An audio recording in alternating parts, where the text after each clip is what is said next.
Hey, cycle breakers, and welcome to the Fuck That Bullshit Podcast, the original podcast where real conversations happen. Now, let me reintroduce you to the crew. Big Sexy Fred Turner, bringing big brother energy, grounded perspective, and the smooth, steady wisdom that makes truth easier to hear, even when it's hard to swallow.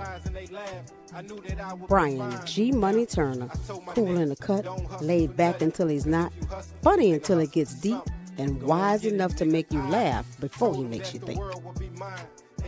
And I'm Chanel No BS Batiste, licensed professional counselor, speaker, advocate, and your favorite no bullshit therapist, bringing deep reflection, accountability, and no BS compassion that invites people to think deeper, choose on purpose, and grow with wisdom. We bring in culture, empowerment, community. So we're talking about systems, oppression, and choice. We're getting into all the challenges, accountability, and healing. We've got it all, even the topics some don't want to discuss, because all of it affects your mental health. Now listen, just like back then, these conversations have language and content that is not for the children's.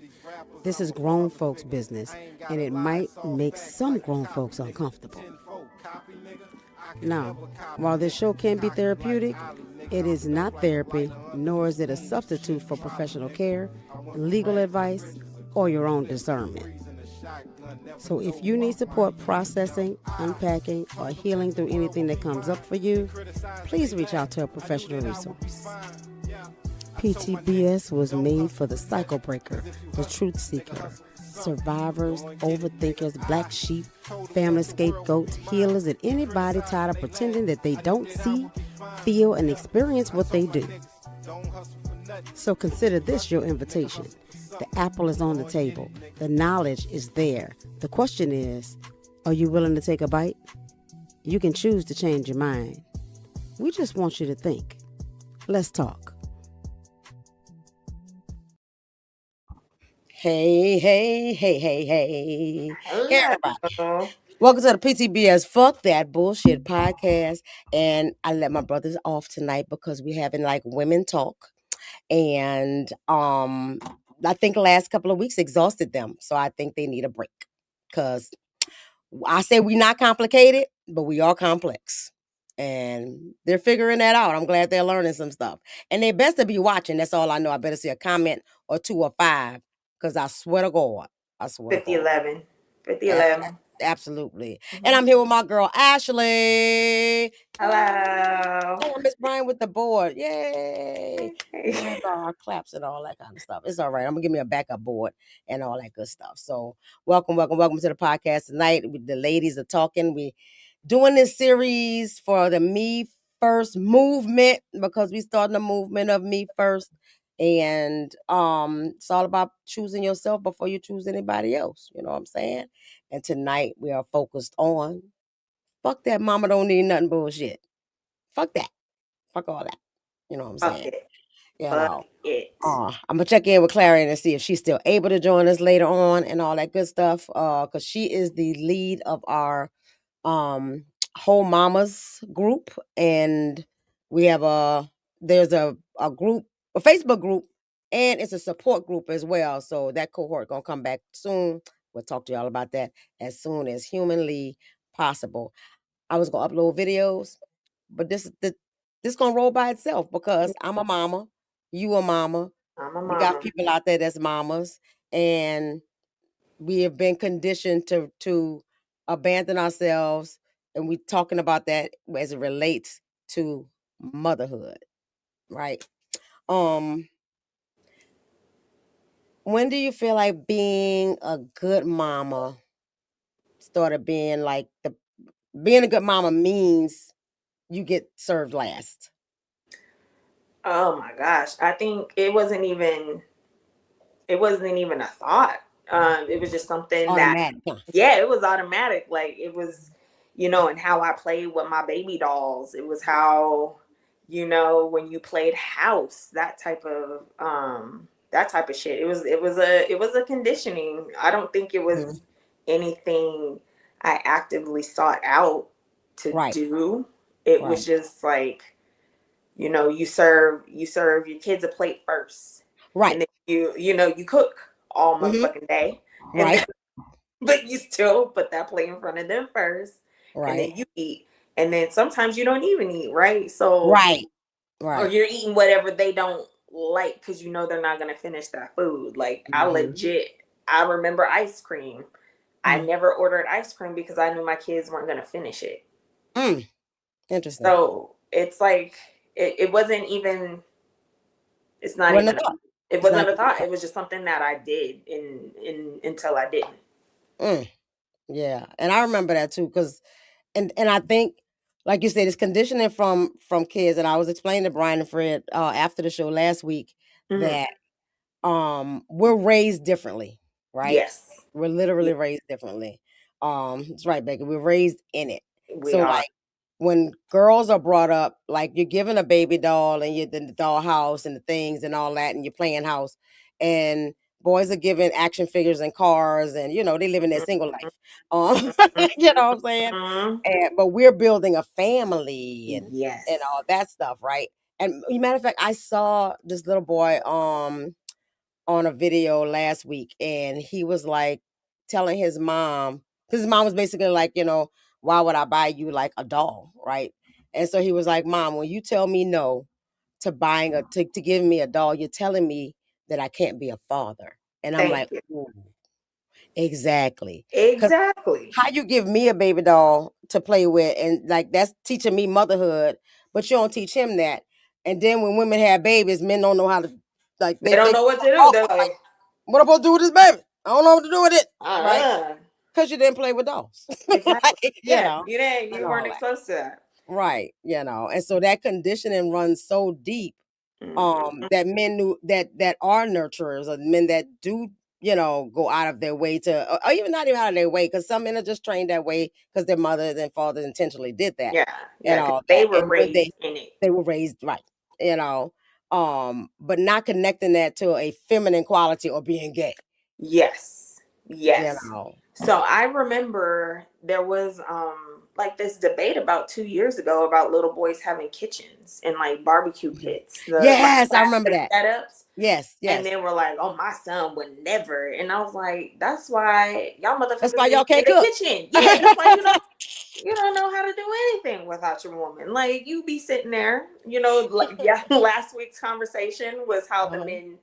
do cook for their women, but Right, there are right, so many who will just sit there and twiddle their thumbs and, act like they're right. starving. Right. But Before it's they get in there and just make a meal, right? yeah, but they don't know And their way around the kitchen kitchen. because the way They we were are that. raised is to you just do these things, right? Where they get Mhm. to, like you said, live the single bachelor life of cars and doing for yourself, whereas we're Right. raised to take care Take of care of. others and Right. then yourself. Self. Right. Right. And Fred and Brian always talk about, like, my auntie Mona did a very great job of teaching them, Mm-hmm. even as a single mother. She taught them, look, I'm sure some of it was under the premise of you don't need to be dependent upon a woman, right? Yeah. Yeah. So know how to cook, know how to take care of your clothes and all that kind of stuff. Even though Brian say he don't discriminate, and so he wash all the stuff together and all that. So Yeah, I did catch somewhere in there, I'm sure he has some pink drawers. So like but at least he knows and how, they're clean. and they clean pink drawers. That's all. Mm-hmm. That's important. That's important. So like there's an invisible labor that we've been trained to do and be and stay in and all Mm-hmm. that. Let's talk a little about, like, where this stuff come from, because men are always like, I don't know why you feel like you got to do all the stuff. You, patriarchy, men, that's why, and all. And so I talk a lot about how, especially with my boo, because he always asking those questions, and my answer to everything is racism, capitalism, patriarchy, like, because that's all the things that contribute to the things, right? Mm-hmm. Um, let's talk about how we used to be property. Yeah. Yeah. How long ago did we get the rights to vote? Like, we weren't even able to say what our opinion and how we wanted things run. Like, it just didn't matter. No It one did. cared. Nobody cared. Nobody Nobody cared. cared. You know, and I don't think that men understand, definitely. And for women who don't get it, this is why we having this conversation amongst ourselves Hmm. as well, because Hmm. we feel like that's what we're supposed to do, right? Yes. You supposed to put your kids before you, but no, you're not. You supposed to put the man before you. No, you're not. Like, how I'm gonna take care of anybody? We in my at my job, we say put your mask on first before you can put others' masks on. That's what they say in the airplane, right? Like when Right, they're going right. through that speech. And that did a second reprogramming of my brain to where Hmm. I was like, I literally can't help you if my mask ain't on. Then Right, we all right, right.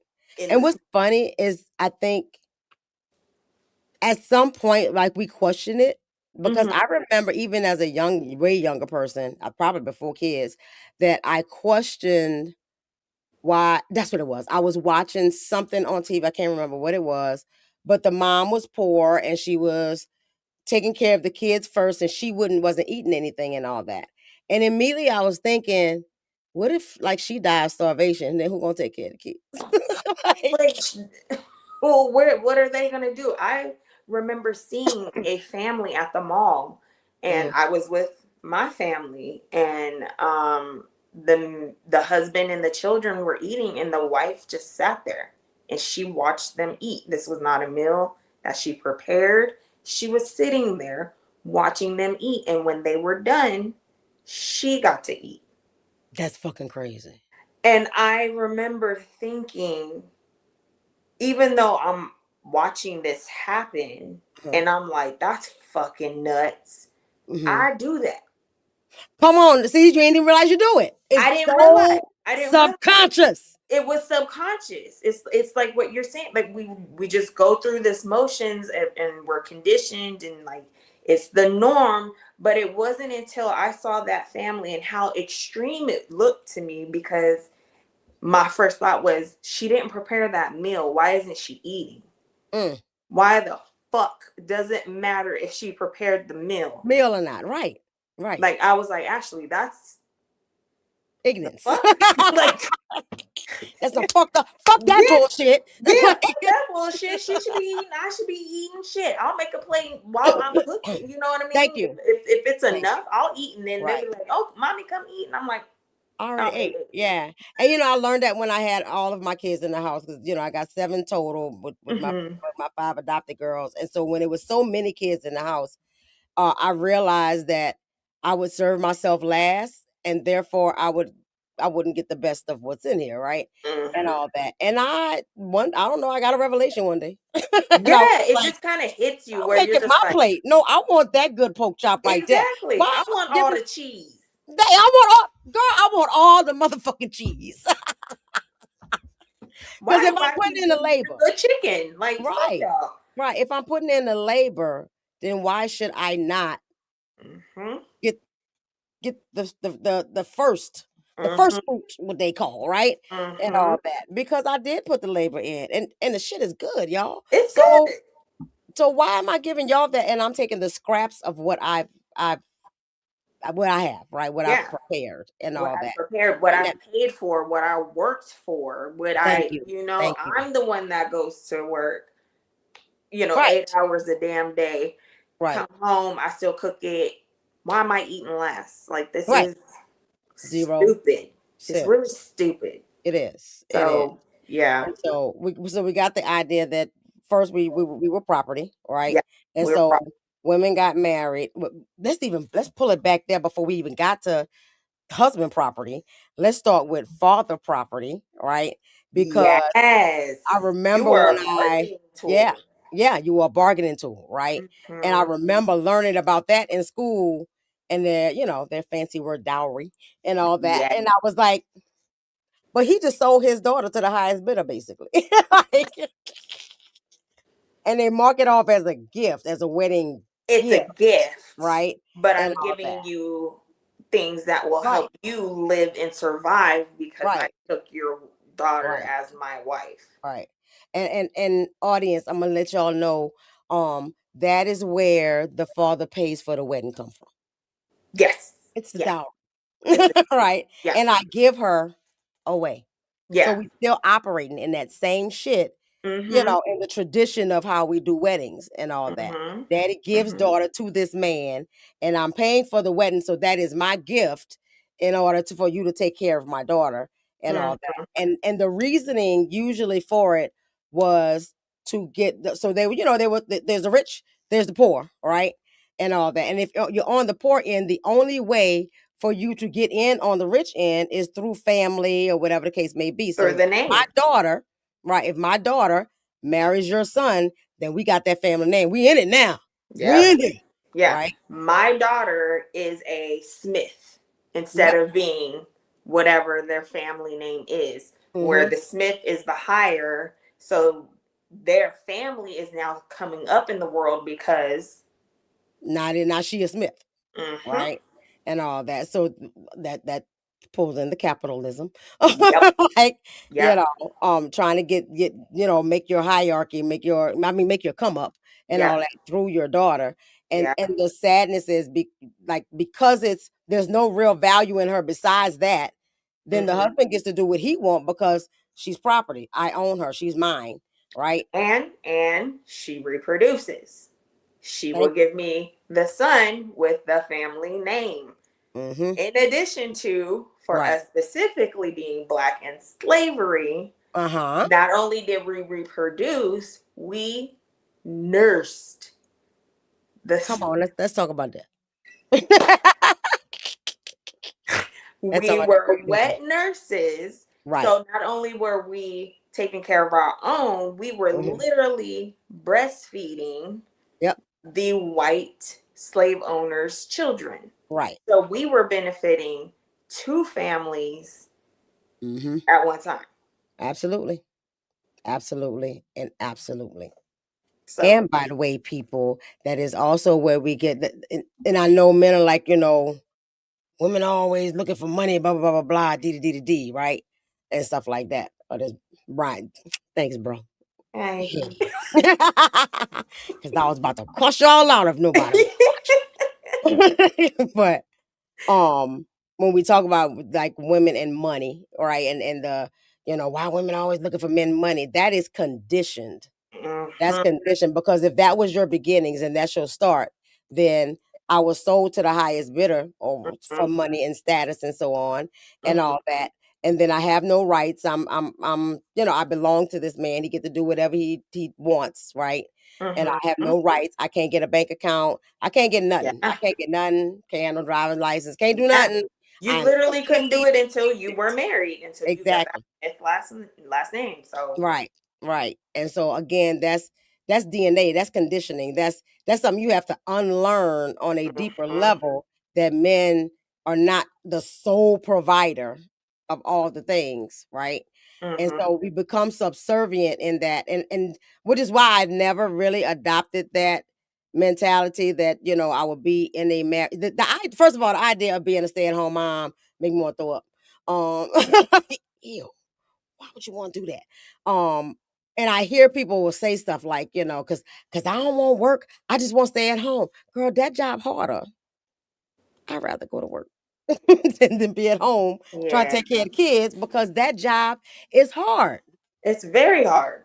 It's fucking It's hard. hard with the job. It's hard being at home with them. Like that's why it's important for us to like fuck them kids. Like we Fuck them kids. fuck them kids. Like they will be fine if you take some Mhm. time for yourself. Thank you. Thank Like you. we have got like we're focusing on how it started, Hmm. but we have got to realize fuck them kids. They're Fuck them yours. kids. They will be there when you come Yeah, back. they're all right. They're They'll okay. be all right. They'll be I okay. mean, it's hard to keep a kid alive, but they will stay alive for I a good mean, bit of time if you're not present and all that yeah, kind of stuff. yeah. And if men are able to alleviate and also while we're having this conversation, so men can understand that, right? That Yes. Yes. I need help. Damn it. Yeah. That's also something we've had conversations Mhm. that I personally struggle with because it's part of the conditioning of I can just do it myself. Like, why do I need to Mhm. ask for help. Right. And I think there's a lot of women who relate to that based off of like conversations I've had with other women. You can be in a relationship and feel like a single mother, a married single mother, you know, where you're doing all the things, and instead of having the 2 kids, you have 3. For real though, let's talk about it. Let's talk about Because it's just it. like, what are you doing? Right. Why, Right. you know, back to, I'm gonna focus on the meal part of it because it's just an easy It's example. easy. Yeah, it's easy. Yeah. But it's like, why wouldn't you want to feed yourself and the kids? Why would you wait for me to come home and do the same thing? Now, if it's a stay-at-home mother, I can understand you have more of the time to prepare that meal for your family and your spouse or whatnot. But why wouldn't he do it on the weekends? Right. Yep. I just had to talk with one of my couples about the same thing, and she's like, "I need help in this house taking care of things," and he's like, "But I be working," and she's like, "And I be working," like, you know. And then I'm like, "Okay, so when you off, because you said you get home too late to do all that stuff, so she do it on those days and all that. So on your off day, do you do it?" Well, no. Like, but why not? Be tired. Cause she be tired. Like, you know? And I think there's a misconception in because can I do it? Yes, I can. Yes. But why should I have to if I have a partner? Thank you. Right. And then as a mother, when the kids get to a certain age, we have got to allow them to cook for themselves and do for themselves. Because I understand, oh, it's a safety concern. The stove is hot. They might not know. You teach them. But how they gonna learn? Yeah, how else they gonna learn? They're gonna go to college, maybe. Go out into the world, you know what I mean? Not, you know, college ain't for everybody. Right, exactly. But like, they're gonna go out into the world and they're gonna be the people that we're talking shit about right now. They're not exactly. they're You not can't cook gonna know how to do. You don't know how to do noodles, huh? Okay, all right then. Sick of noodles. Like, can you cook anything? yeah, why everything got to be in the microwave? Because you don't know how to cook. And do it on a day where you have the time and the patience to guide them in the step by step. Teach them how to fucking do the laundry. Who gives a fuck if it's pink drawers? The drawers is clean. But guess what? They just learn not to put red in with their whites. Thank you. It's a lesson. It's all a lesson. I know 5-year-olds that can cook full meals. Yeah.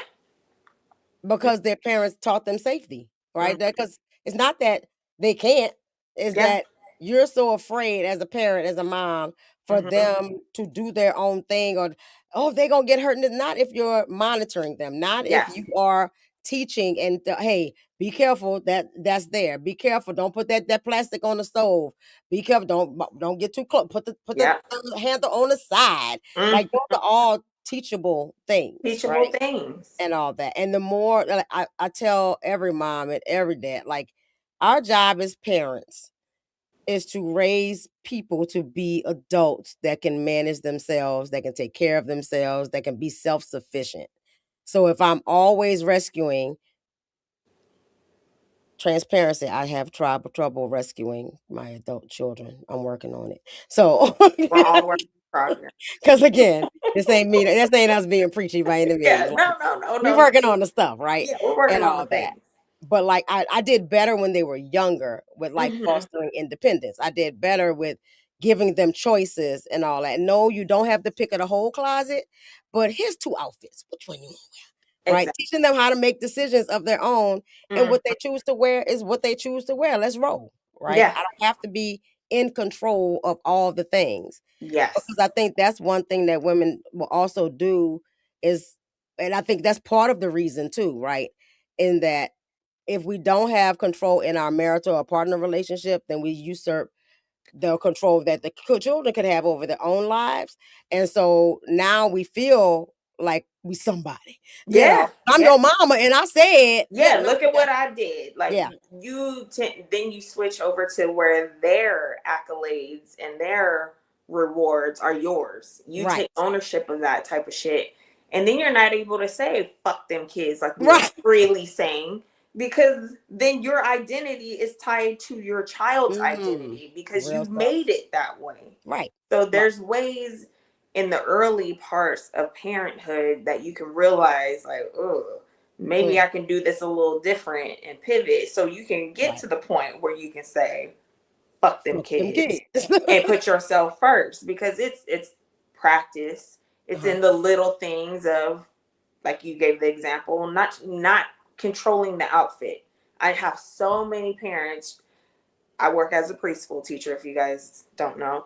But I've had so many parents that come in late because they had to fight with this child about what they were wearing. And I'm like, It's not that serious. it's not that Not that serious. serious. It's a fucking shirt.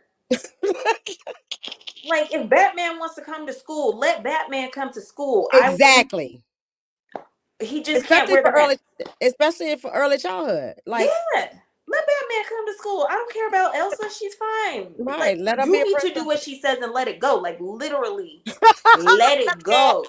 It's not Let it that go. serious. Like, I don't understand, like, where, like, that type of priority is that No. big that you're I'm arguing telling you, it's with a control. it's control. It's like you said, you want to argue with a 4-year-old for 30 minutes about a shirt because they want to put on a Mhm. shirt that they like, but you Right. don't like it. Yeah. Why Yeah. is it in the house? Let's check the dynamics, people. Let's check the Yeah. dynamics. You know what I Yeah. mean? Like, Yeah. You you have know, to, like, yeah. Yeah. what can you control? And you can't control everything. So you need to Right. learn how to Let it go. Just let it go. it's not that serious. It's And not that. I've seen people do the same thing with regard to food and all that. Oh, you have to, and I think that's why neurodivergence is becoming a problem for lots of folks and all that, because it wasn't that kids didn't always, and so many of us are neurodivergent. You Mhm, know, it mhm. ain't that they didn't like what it was, they didn't like the texture of the thing, right? Or Texture is everything. or the people who didn't like their food touching that we all thought was weird when we was younger. Yeah, Like they don't like their food touching. That's their that, thing, right? that's their thing. And That's all their that. jam. I loved about my mom that she never made me eat anything I didn't like, Hmm. right? Which made sense to me as well, because as an adult, do you eat stuff you don't like? No, No, you don't. No, you don't. no. So we all got different taste buds. We all like certain things, whether it's Hmm. texture or taste or whatever it is. Hmm. Giving that child that choice. Now, I'm not saying go out there and make 50 meals, because fuck that. Yeah, fuck that. That would be self-abandonment yet again. But you can have a sandwich, you can have something else or whatever if you don't prefer the meal that I'm eating, right? But I also know that some of that is rooted for some people in poverty, right? Because Yes. if there's not enough to go around, Hmm. then nigga, this is what we gotta eat. Yeah, this is what it is. I Right, told my adult child, I was like, look, you need to try foods that you may have not liked when I cooked it. I was feeding you off of survival. I need you to survive, right? right, right. I'm just making some shit sometimes. It's Yeah. it's out of necessity. But you should try it again at a restaurant where it's like it's Right, specialized, because you might like it. It just might be that I had 30 minutes and we needed to eat before it right, was bedtime. right, quick. Yeah, So right, try that shit again. You might not like it still, but your taste buds change right. every couple years. Hmm. Try it again, and then if you don't like it, it could fuck off into the sunset. But Thank like, you. Thank you. But just to I'm give just it a trying to try. feed you for Right. That's it. nutrients That's and for it. you to Yeah. fucking grow up. But So she what just told me she appreciated that conversation. see? See? She appreciates that. Yeah. So most I hear parents say, well, when you have kids, you know, you gotta sacrifice for your kids and this and that. So what's the difference between sacrifice and self-abandonment? Because the kids do come with a certain amount of sacrifice. Yeah, mostly, time. That's the Hmm. biggest Hmm. sacrifice. You have to give up time if you're going to be a parent. But I think it's kind of like last week's conversation. They are starting to become one and the same. Like, they're trying to become synonymous with each other. Right. And sacrifice and abandonment don't mean the same thing. It don't. It And don't. so I think that's part of our conditioning, though, too. And now we have social Mhm. media and we have these people telling you what you should be doing as a mother. Mm. So yeah, it's Glad you like made it here, girl. so it'll be like, well, I would never let my kids eat red dye 40. And so then you're over here looking at your kid eating hot Cheetos and you're like, well, I fucked up on that. Like, you know what I mean? Like, so it's there with social media, I feel like that has twisted how we perceive ourselves as mothers, as women, as a Mhm, people. It has its good parts, but I do mhm. think it has affected how we see being abandoning yourself as Yeah. being selfish, and Right. it's there's all these negative parts of like just trying to do some things for yourself, Self. Yeah. Yeah. I think whereas so too. before it wasn't that bad, like Mhm. your mom would leave you, go out, have Mhm. fun with her friends, and then come back and be a mom, and she was present, she was there, Right. like Right. that could be a Mhm. thing. But now it's like Right. Right. the first 18 years you should be at home with your children all the time. Yeah. No. You should not be at home with your children. That's gonna drive you crazy, people. I'm just Yeah, letting you know it's gonna drive you absolutely it's mad. And crazy. yeah, yeah. Don't Don't lose do your it. mind. Don't lose. I remember when I started therapy and I was married, I remember my therapist saying, like, you know, you should take some time to yourself and go take a bath, and I had this garden tub, right? And hey, Fred. Hey, I had this garden tub and this nice bathroom and all that, and it had the little jets and everything in it, right? yeah, And I'm like, but I barely used it and stuff. And when she mentioned that, I like gasped, like, be away from the children for an hour, like, they might die. They'll yeah, kill each other, and they he's gonna will. watch it happen, right? He's just gonna sit there and watch it. And then I just got tired, right? I tell people, you get to a fuck that moment, right? You get to like, I'm sick of this shit. Fuck that, right? And I did. I put a sign on my door that was like, "Don't bother me. I'll be back. If you're not dead, if your arm not hanging out the socket, like, and if all that's happened, your dad is sitting right there. Tell him to take you Hmm. to the hospital, right?" And I went in my room and I locked both doors, the bedroom door and the bathroom door, because they sneaky, they can get in. Oh And yeah. so, and I took my hour long. I did the ambiance and everything. I did like candles and I had a glass of Mhm. The wine, music playing. and all that stuff. It was the best time. It was the best time ever. I'm When not you gonna make, lie though. oh, I, go I ahead. was thinking about them kids a little bit. I was like, I But hope. it's fair. That's you. You have to practice Yes, that. you do. You have to practice that. So when you first mentioned it, I made a face because I'm like, it's crazy that you have to think that taking a bath Hmm. is like Right, right. good, Why? but the Why? children, Yeah. we should be able to. I'm gonna be a little graphic, but No, we be should be graphic. able to like soak our ass as long as we fucking want to. Thank you. It's like Thank you.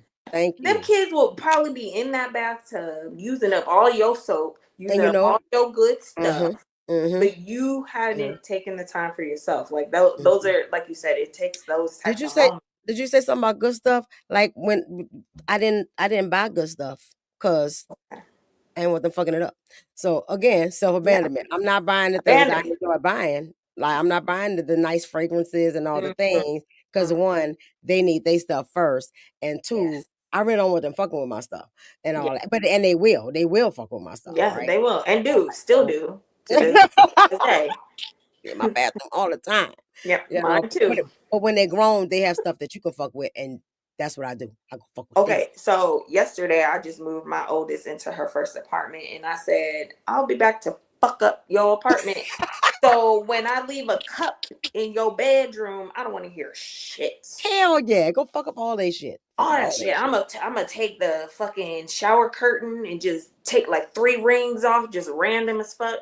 Oh God, Can't yeah. wait. So I I let her. don't I blame you. helped her set it up, but then I can't wait to Mm, fuck that apartment up. I That's don't when blame you. I'm I so don't blame excited. you. What about people that say, well, why don't you just ask for help then? Fuck you. That was simple. We do be asking for help.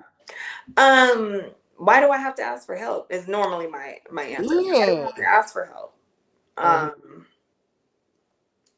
It, Especially for me, for some men, because if you mm-hmm. see a problem that needs to be solved, Yeah, y'all are natural fixers. You always want to fix the things anyway. So yeah, why you won't fix this thing? yeah, You know, why you ain't jump in and say, yo, let me, you know what? I see you tired. Just, girl, go sit down. Let me fix this. yeah. Go take a bath. Yeah, like why is it for me to speak on it, like you said, when you are observing it in real time? Mhm. Ooh, I have to ask you Good question. ladies, were you not talking acts of love? Mm, Were we not taught that these were acts of love? I that the act that the fact that we should do the things is what we're saying. Um, Martyrdom equals good mothering. That's the problem. That's the yeah, problem, that martyrdom equals good mothering. Complete abandonment of yourself. Oh, she a good mom.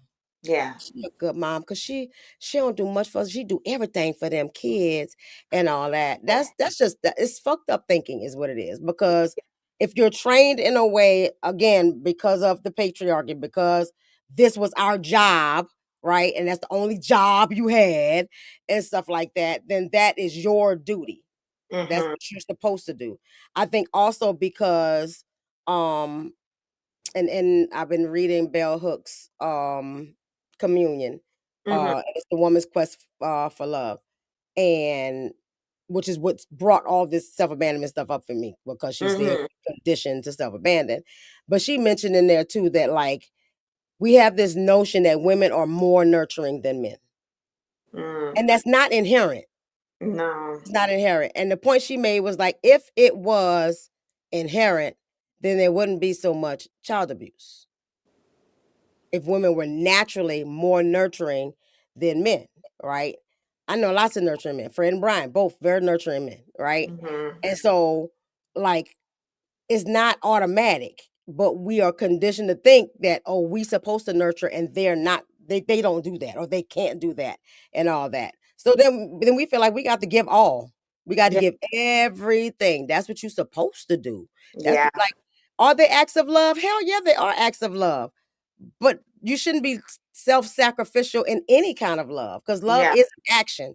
But loving yourself is also an action that should mm-hmm. come before loving anybody else. I can't properly love anybody else until I can love me in the way that I should be loving myself.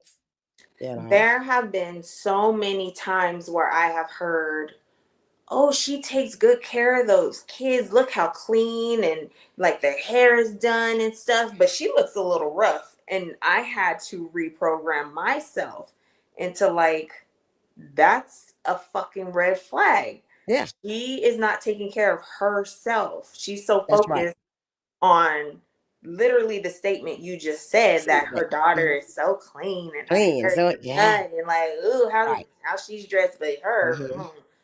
So it's the public opinion thing there too. Like, Mhm. it's the Mhm. we operate, we mother through shame, Mhm. right?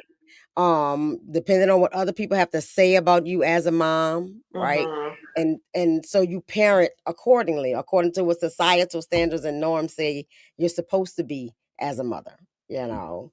And you're You're right, you can't not full. pour from an empty cup. You You you can't. can't. But most of our cups got holes in them, y'all. Talking about empty, not just empty, they have holes in them. They are leaking as we try to fill them with anything. So we got to mend the leak, and that's what the self-abandonment thing is for me, is mending the leak first. Putting a little, in China, I think it's in China, they mend broken bowls with gold, right? So we need to get a little gold around them edges, right? And Mhm. and put that piece back in place. And then how are you going to refill the cup, right? You can't keep giving at the level that you're giving. But if we can release the shame that's associated with taking care of ourselves, because society is saying this, and the crazy part is that society says this, but all of us suffer. Oh So yeah. who we doing it for? Like, because the mom over there struggling like I'm struggling, Yeah, I'm not benefiting from it, and she not either. We both right? bitching about it, so. So why don't we just take a stance and change it, right? Mhm. Somebody has to stand up and say something and do something different, right? And if we don't collectively come together and start having these conversations, with each other and realizing that, then it's going to be problematic. Like another thing is like you talked about media, it glorifies pregnancy. Oh gosh, yes. And the snapback. Don't forget Because you're that snapback. glowing. You look so beautiful. You look so marvelous. You're glowing. And oh, look at your pregnant belly.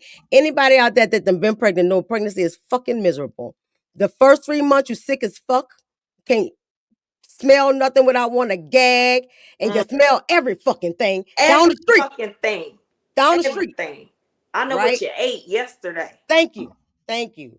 And I think the second trimester is the best trimester because Yes. you're past the morning sickness, you're just starting to grow, oh yay. And then the third trimester hit, get this fucking baby out of me. It's heavy, it's on my bladder, my ribs hurt. And my baby was big. I'm short, y'all. I'm 5'2". Like she was all stretched out into my lungs and shit like that.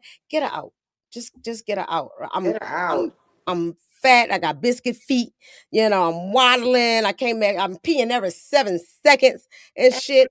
Then the doctor talking about you on bed rest. You got to keep your legs up and all that. Like, by the time I get my feet up, sir, I got to go pee again. What is you talking about? Right? And so again, that's sacrificing your entire body, right? And then what you said about the snapback. Then you're supposed to snap back.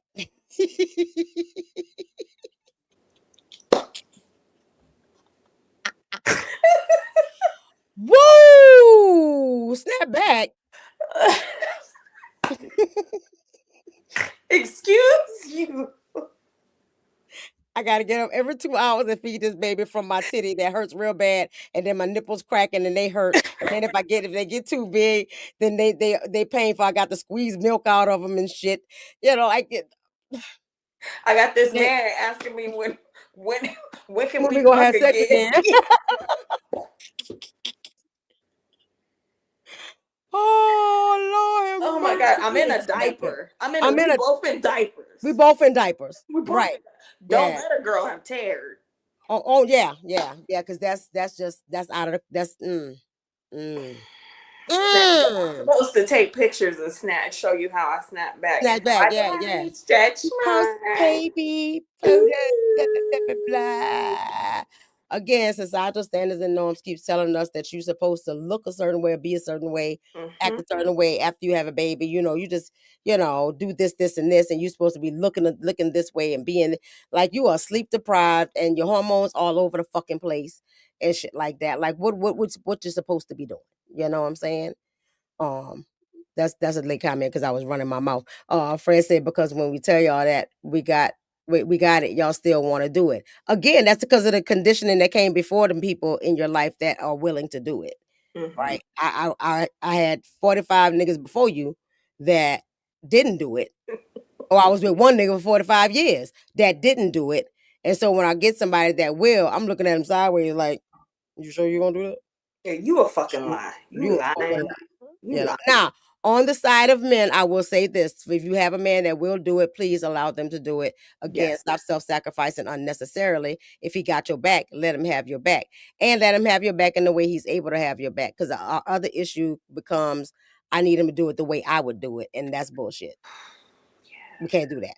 If you want him to fold the clothes, he's not gonna fold the clothes like you fold the clothes. They different, right? So let him fold the clothes the way he fold the clothes, and be happy about that because you ain't have to fold the damn clothes. You can't have everything you want all the time. Damn it, you know.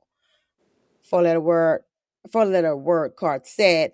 Look at the whole Lindsay Clancy case. Oh, let's talk about the Lindsay. That's a good. I knew you would bring that up, and I was hoping that you would. The Lindsay Clancy case. So she was having psychosis and no one took her cries for help seriously. I mean, I think the husband did it, me too. But she was mentally unstable enough to think, um, oh, did it cut off? I think it cut off. Maybe it cut Yeah. off. But and that's true. So bringing her up, I just found out about her yesterday. And so I went looking it up and I was all over TikTok. I went down a deep dark hole and they was showing all the trial stuff or whatever. Basically, if you don't already know, um, Lindsay Clancy killed her 3 children. And the case right now that like she's on trial for killing them, but they're looking at all the injuries that she had because they're saying that she tried to kill herself. Right now, all the evidence points to old boy. I'm just that's what it looked like. I don't know what's true and what's not true, Mhm. but that's what it looked like and all that. But the fact that she had postpartum depression, she sought help. She went to get like the you know, like I said, asked for help. She asked for help. She had medicine, she had therapy, she was doing all necessary things and all that kind of stuff. I even saw one video where they talked about how she said that she didn't basically like I don't want to be here or whatever. Mhm. And a few videos kind of critiquing, well, if somebody says they want to commit suicide, then why don't we just send them to the hospital? Because there's protocol. They have to have a plan. At some point, most of us have not wanted to be here. That didn't mean we want to go off and kill ourselves, right? Yeah. And so you have to evaluate those things. And this me as the therapist talking. Like you have to evaluate those things on a one-on-one basis, and you have to know your client and offer them as many resources as possible as well. Because there was a trend, I'm gonna call it a trend, a medical trend back in the day, where if you mentioned suicide in the damn doctor's office, you was on your way to the hospital. They was committing your ass, right? You have to have discernment. You have to have discernment. And I work with a lot of people of color. That's my population and all that. We say crazy stuff all the time in jest, right? And so I'm gonna check in if a person is like, and I work with people who are passively suicidal all day long. It's like I don't want to be here. I would rather be dead. However, I'm not gonna go off and do it myself. But if I so happen to get into an accident and die, I'm fine, right? And so that's passive suicidality. A lot of black people live like that because things have been miserable for us for a long time, right? And if you haven't learned how to attach yourself to the good things and focus on the good rather than the bad, it's easy to be in that space of like, it's whatever, right? And so I'm not sending no everybody to the hospital. I'm just not. And because that was the way that mental health worked for the most part for a long time, that's another reason that black and brown folks did not come to therapy. Because what if I do say something, they're gonna just send me to the hospital. They're not listening to what I'm saying. So anytime somebody comes to me and is like, yeah, I just don't want to be here. Okay, tell me what that means. What does that look like for you or whatever, right? Oh, it's not that you don't want to be here. You don't have any solutions for the problems you have right now. Let's talk about it, right? And so you could talk somebody off the ledge in a hot second if you figure out what the source of the issue is, right? And Mhm. then start working toward that thing. Now, if somebody come to me and say, "No, I want to, I want to do it," and I'm really, really thinking about it. I didn't thought about a few plans, a few ways to do it, right? That's the most serious thing, right? And again, there's protocols that come with that. You start asking questions like, if you have a plan, is everything in your plan accessible to you? Like, how easy is it for you to get this thing done and all that, so for anybody who doesn't happen to know, because I said I listened to that on TikTok last night with people passing their opinions about stuff like that. And some people in those comments too was like, understand this, I could be in the doctor's office in 1 minute and not have a plan. And I can go home and all of a sudden I got a plan. That can change in 5 minutes, right? Mhm. And often when people are ready to go ahead and do that, they don't tell anybody. They don't seek help. They're not sitting in your office.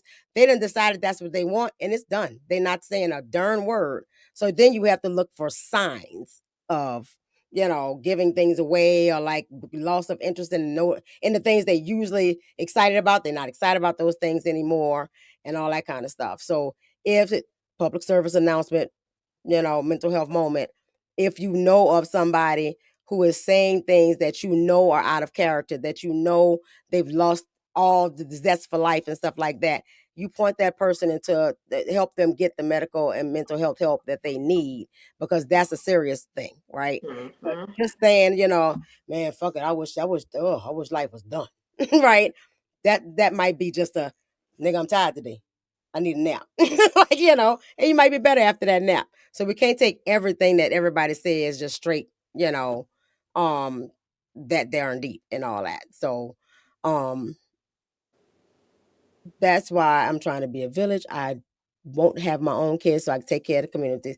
Let's talk about that too. Let's talk about that too, because you know what I love? I love me a good auntie. Yes.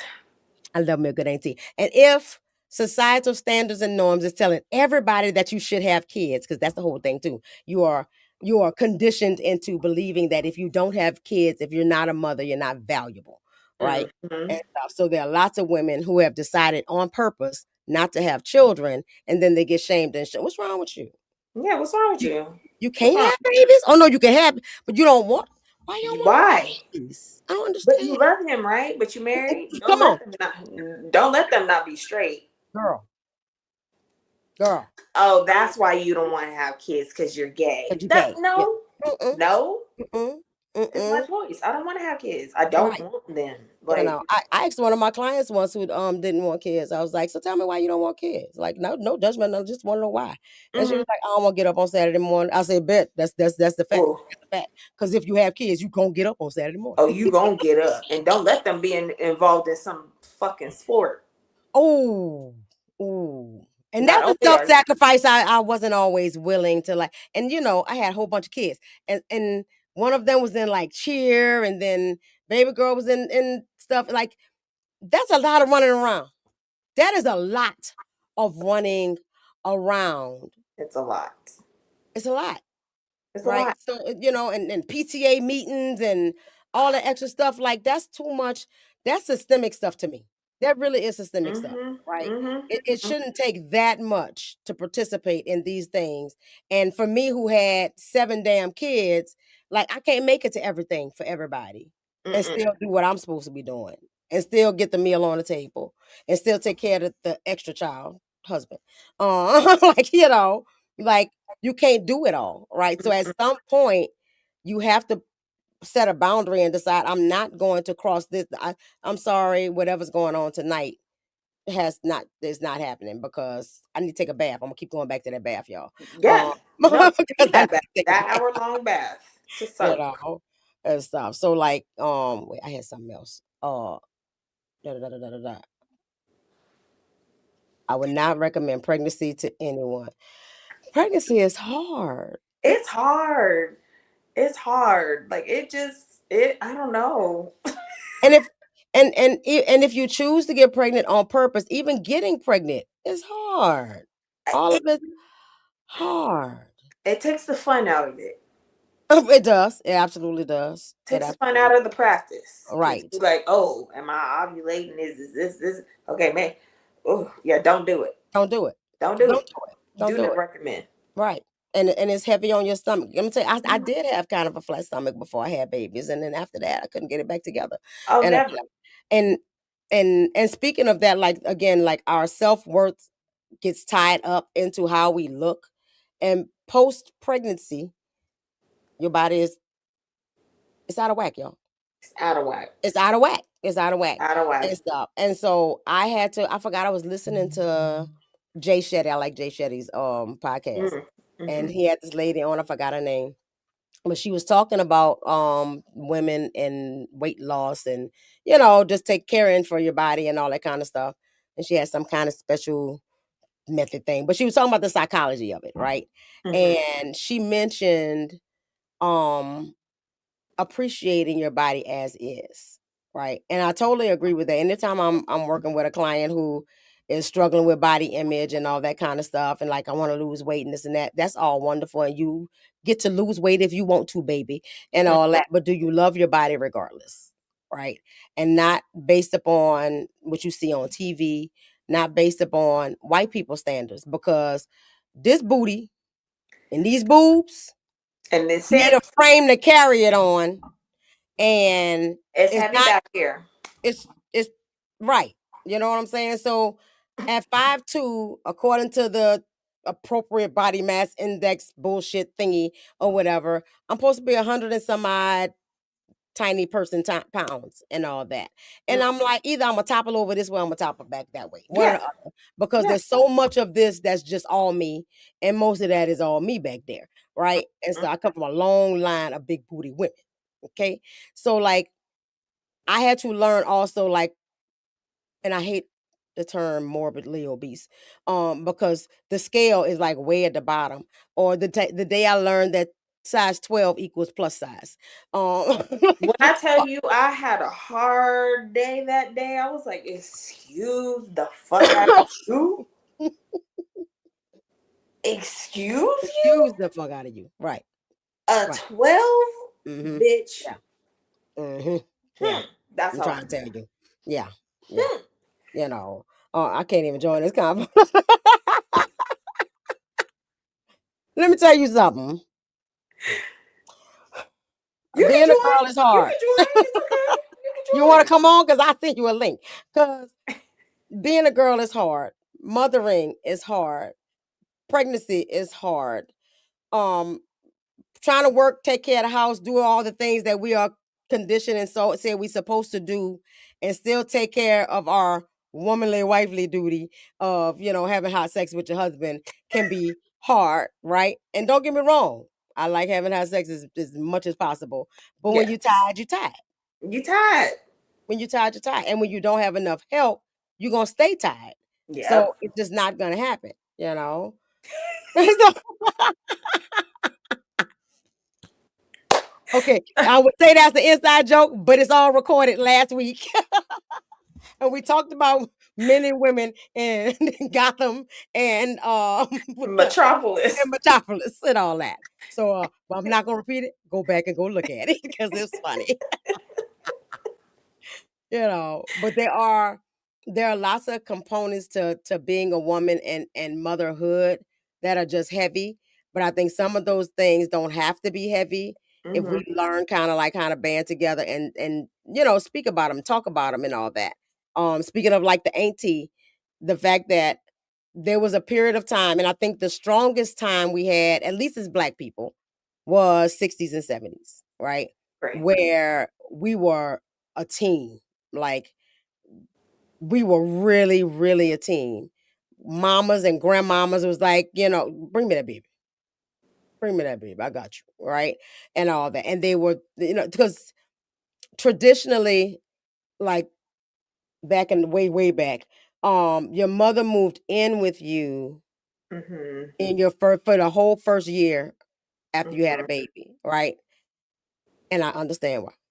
Okay. 'Cause that shit hard as fuck. It's Right. hard as And fuck. so, and again, built in the patriarchal society that says the women are supposed to do that, then your mother would have to move in with you because he wasn't going to do it. He had to go make all the money and do all the things. And so Mm. you at home with the baby, but you had help because your mama moved in and she taught you how, Yeah. right? She taught you all the things, and this how you swaddle, and this how you do this. Oh, that sound like he got colic. Let's take care of that in this way. Oh, that's cradle cap. Let's do this way, right? But give me the olive oil, baby. Let's rub that Hmm. on there and all Oh, that. your boob is engorged. This is how Th- you Let's massage use it. this. Yeah, this how you Get it right. flowing. Exactly, exactly. And so, because you don't know how to do these things by yourself, right? And I remember because me and my mama had a crazy relationship, and so my mama would take over a thing all the time. So when I had my baby, I was forced to move back in with her at the last month of pregnancy or so, because I just had too much fluid, and so the doctor was like, you gotta sit down somewhere. And so I go home, I sit down, she take care of me, everything's good. And I'm like, well, when this baby get here, you can't just take it over because it's my baby, right? And all that. So we get there, cool. I had a baby, and she's hands off. She's like, "Do your thing," right? She even teased me all the time. Was like, "Oh yeah, you one of them book mamas. You need to go look in your book to see what you got to do, right?" And all that. And I was mad at the time, but she was right. But I was trying to do a different thing because, of course, the way my mother raised us, I didn't want to be the same. I didn't know where to start. So let me get a few books to understand the psychology of children and all that. Mhm. Unfortunately, I was also reading books that was written by white people that wasn't necessarily for us. But that's Great. neither here nor there. We got good books out there now like that though, ladies. So you go We get you do. some one of them. But I remember I was so stubborn about not letting her help me and all. And one evening, and I had a C-section by the way too, so it's hard getting around. You don't realize how many muscles you use Don't you until. dare laugh after a seat. I had them. so I'm up. She's crying. I'm rocking back and forth. I done fed her. I done changed the diaper. I done made sure she ain't too hot, too cold. I done done all the things I'm supposed to do. And this baby won't stop crying. So I'm rocking back and forth. I'm rocking back and forth. And now I'm crying. She crying. And my mama's standing in the doorway behind me, right? And she just standing there like this, waiting. She waiting for me to give up. Right? I look at her. I try a little hard. And I just reached the point that I was like, I can't do it. She won't go back to sleep. So I get up. My mama just goes.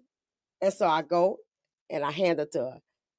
The moment my baby touched her arms, she She shut the shut the fuck fuck up. up. Mm-hmm. So I don't know who that was that commented that said we got it. No, we need aunties. Okay, we need you to come and get these babies. Come get the babies. Come get this baby Come, and help please. us because you Please. are important in this conversation as well. Yeah. Mm-hmm.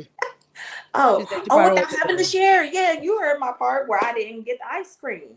Yeah. I'm over here waiting for this knucklehead that swore they wanted the medium, that they was just gonna finish it cone and all. Yeah. Oh, look at you, 3 licks in and you done. Give me that motherfucking ice cream. I don't like Rocky Road, but I ate that shit. Brian said 988 suicide and crisis line languages. English, Spanish hours, 24/7. Thank you for that. Thank you for that. Thank you for that. But what if your future husband wants kids? Then he ain't my future husband. Exactly. Fuck him.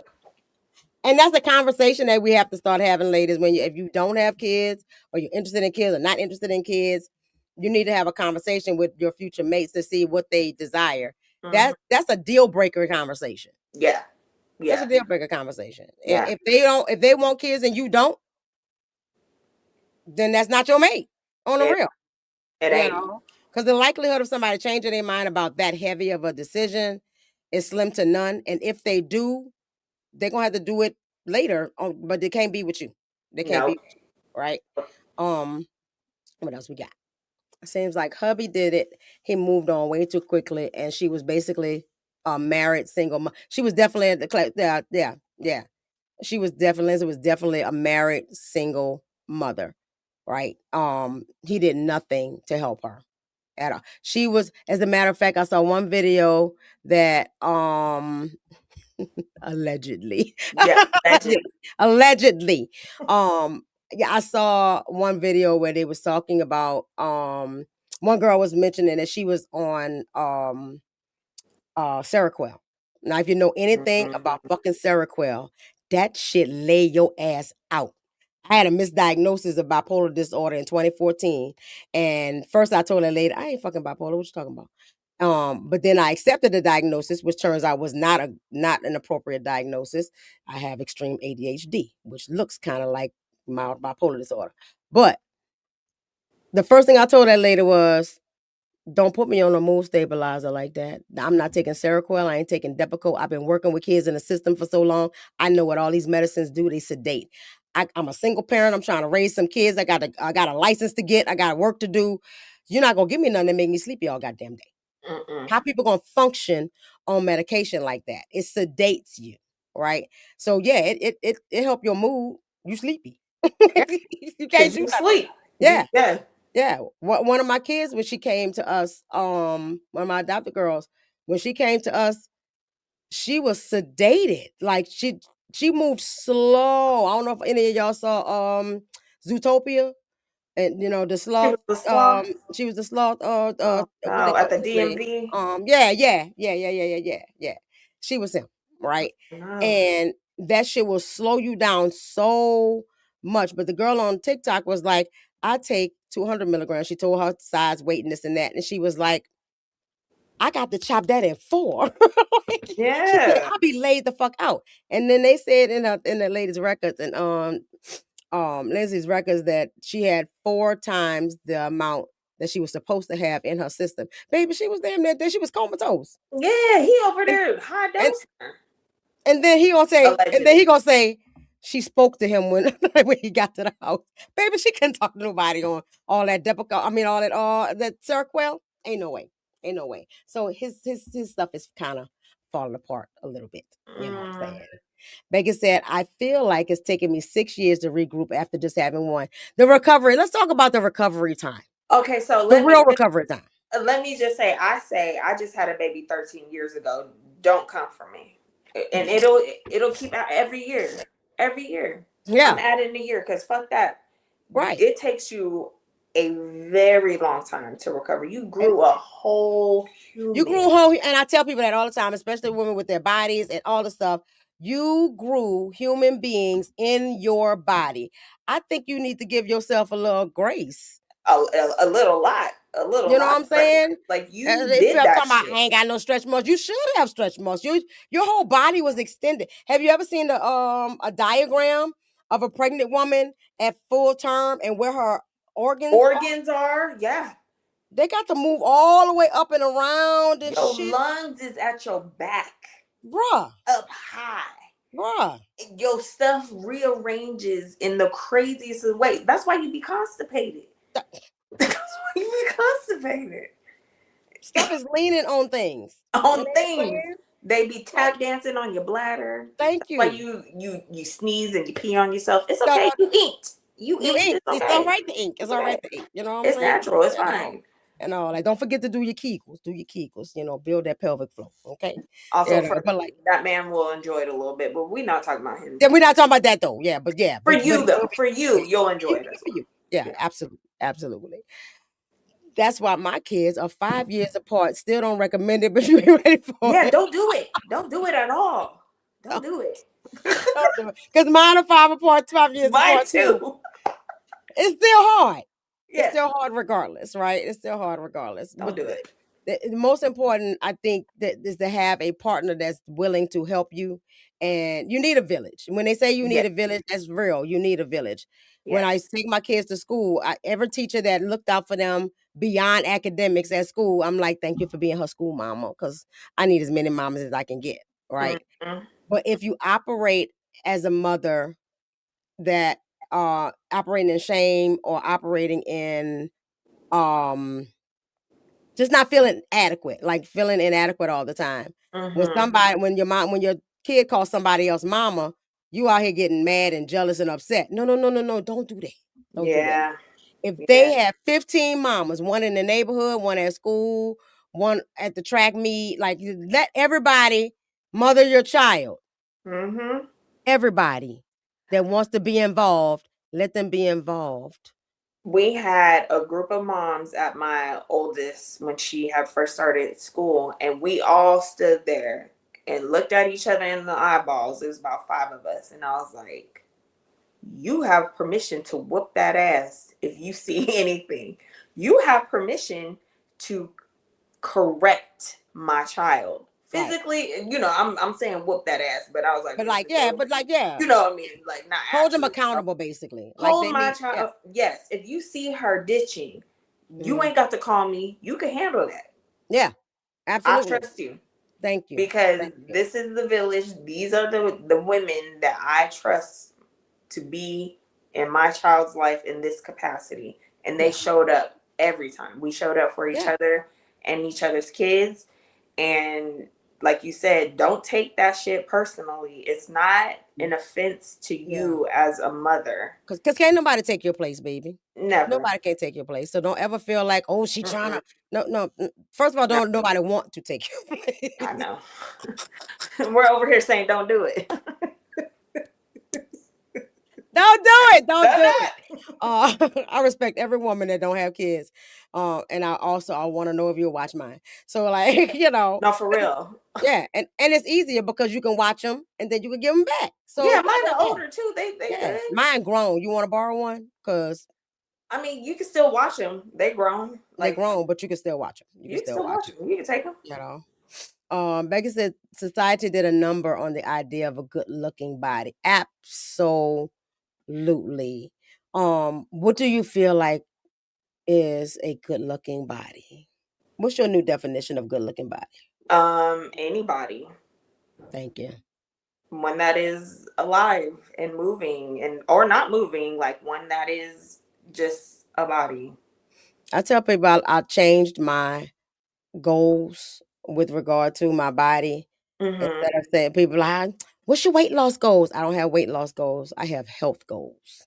Right? I want a healthy body because I've been overweight since I was 12. Mhm. And every time I used to go to the doctor, it'd be like, "Oh, A1C looks good, and your blood pressure, you look good," and da, da, da. And then they're just looking at me sideways. Only problem is you're overweight, you're morbidly obese. That's not a problem. It's not a problem. It's not a problem. Not a As problem. long Not as I'm mobile, I can get around. I'm doing the only reason I work on weight loss now is because these knees got arthritis. So I want to be lighter on the knees, right? And all that. I want to move more now, And if y'all seen my mhm. TikTok, I've been trying to move all the time. I've been shaking my ass now and all that because I recognize how important movement is just in general. Because sitting behind the computer, just doing, work from here, I realized that, my body is starting to creak and ache because I'm not moving. You got to get moving, Mhm. right? And Yes. all that. But it's healthy, is what you're looking for. I Mhm. saw a TikTok the other day with this girl was talking about how in Africa where she was like, if you have a flat stomach around here, it's a problem. We want to know, are you eating? You need to have a pudge. You need to have a little Yeah. something on you, right? In certain societies, if you ain't fat, you ain't it. Not it at all. And a lot of men love the pudge. They'll be the Yeah, first ones to affirm women in that sense. It's right, mostly right, us doing those types of things. Thank right. you. You Thank you. do I have have the a perfect perfect body. body. It's always whatever it is. Hmm. Exactly. And in order Exactly. for us to get out of that fucked up mindset, ma'am, ladies, we got to talk together. We need to be in Yes. the same rooms because I got a pudge, you got a pudge, you got a pudge. If we all got pudges, then we realize this is the norm. This is What's the shown norm. on TV is not what the norm is, right? Not at And all. if you go back and look at art, like sculptures and all that kind of stuff, They always and had a pudge. Always. always, White, black, all always. of them. So this idea that you're supposed to have a six pack or you're supposed to be completely flat stomach, like that's bullshit. That's propaganda bullshit. All I can say is that I'm pretty sure if I look at reasoning for it and all that, of course, we're gonna always look at systemic shit or whatever because, Hmm. um, if I got a flat stomach and a small butt and long straight hair, it's the white people standard, right? Yeah. Yeah. Because if that's the standard of beauty, then I think I'm ugly. Then I don't feel good about myself. Then I don't do the things that I should be doing because I feel like shit about myself. Fuck that bullshit. Fuck it. I also feel like it's tied to cocaine instead of crack. Ooh, that's good. Like how that whole heroin chic was a look in the 90s. And like, I Yeah. feel like that was the counter. Because, like, in the 80s, when it was all Mhm. these workout videos and Jane Right. Fonda with the socks and the, The leotard leg and shit. warmers and the leotards. Yeah, a lot Mhm. of them were on cocaine, not crack. So I feel like that was Mm. also part of like being skinny. It's Penny. because you were on fucking cocaine, Right. bitch. Like, That makes sense. That makes sense. That I makes might be very wrong, much but sense. that's my. No, no, no, but it makes sense though, because that's cocaine is a heavy stimulant, and yeah, Hmm. absolutely. And as a matter of fact, the one of the weight loss medications that they had out in like the early 90s, early 2000s, something like that. Adipex, I think it Mm, was. And it was basically a stimulant, yeah. right? And all that. So it would keep you woke, Hmm. help you metabolize fast, and you could clean a whole house. Yeah. So, and I told my mom about it before, and my mama said, they ain't nothing but speed. Yeah. I was like, yeah, you're right. It's nothing but speed. They Hmm. just uses it for weight Legalized. loss now. They Hmm. legalized it, right? Hmm. You know. Um, so I said, I love being an auntie. My BFF 7-year-old sends me photos of him flipping me off. I'm the only person he's allowed to do that to. It delights me to no end. Yeah, because you know what? You need an auntie you can just talk shit with. You Hmm. know, you can talk shit about your mama. You're Hmm. like, you can go to the auntie for when you get in trouble, you go to your auntie first, right?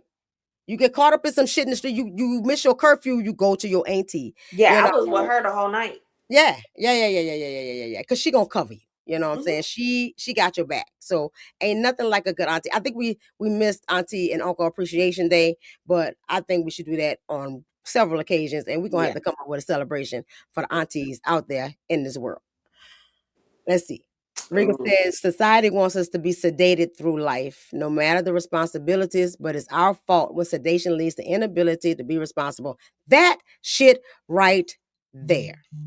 Because that is a bad mental health. When I was interning, I interned at a community center, which of course has the least amount of resources and the most amount of people to serve, Mm-hmm. right?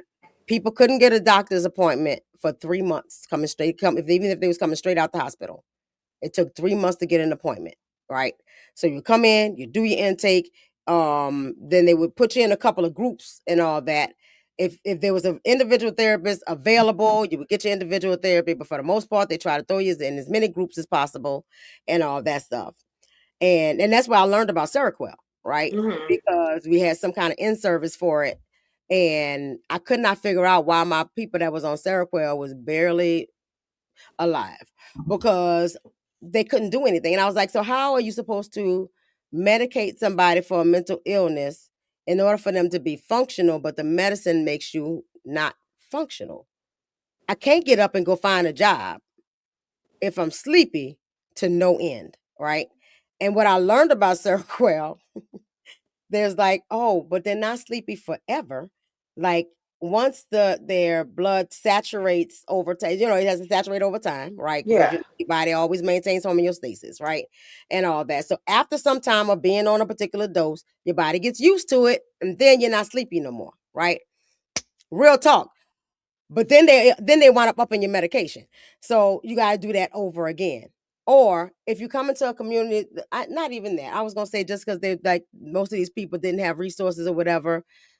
I see people with plenty of resources. We inconsistent as a society. I'm messing up medicine all the time. I got black girl vitamins coming in by the dozens because I keep forgetting to take it. I need to cancel those subscription. So anybody needs some black girl vitamins? I'll take it. Okay, good. Because I am inconsistent with a lot of things, right?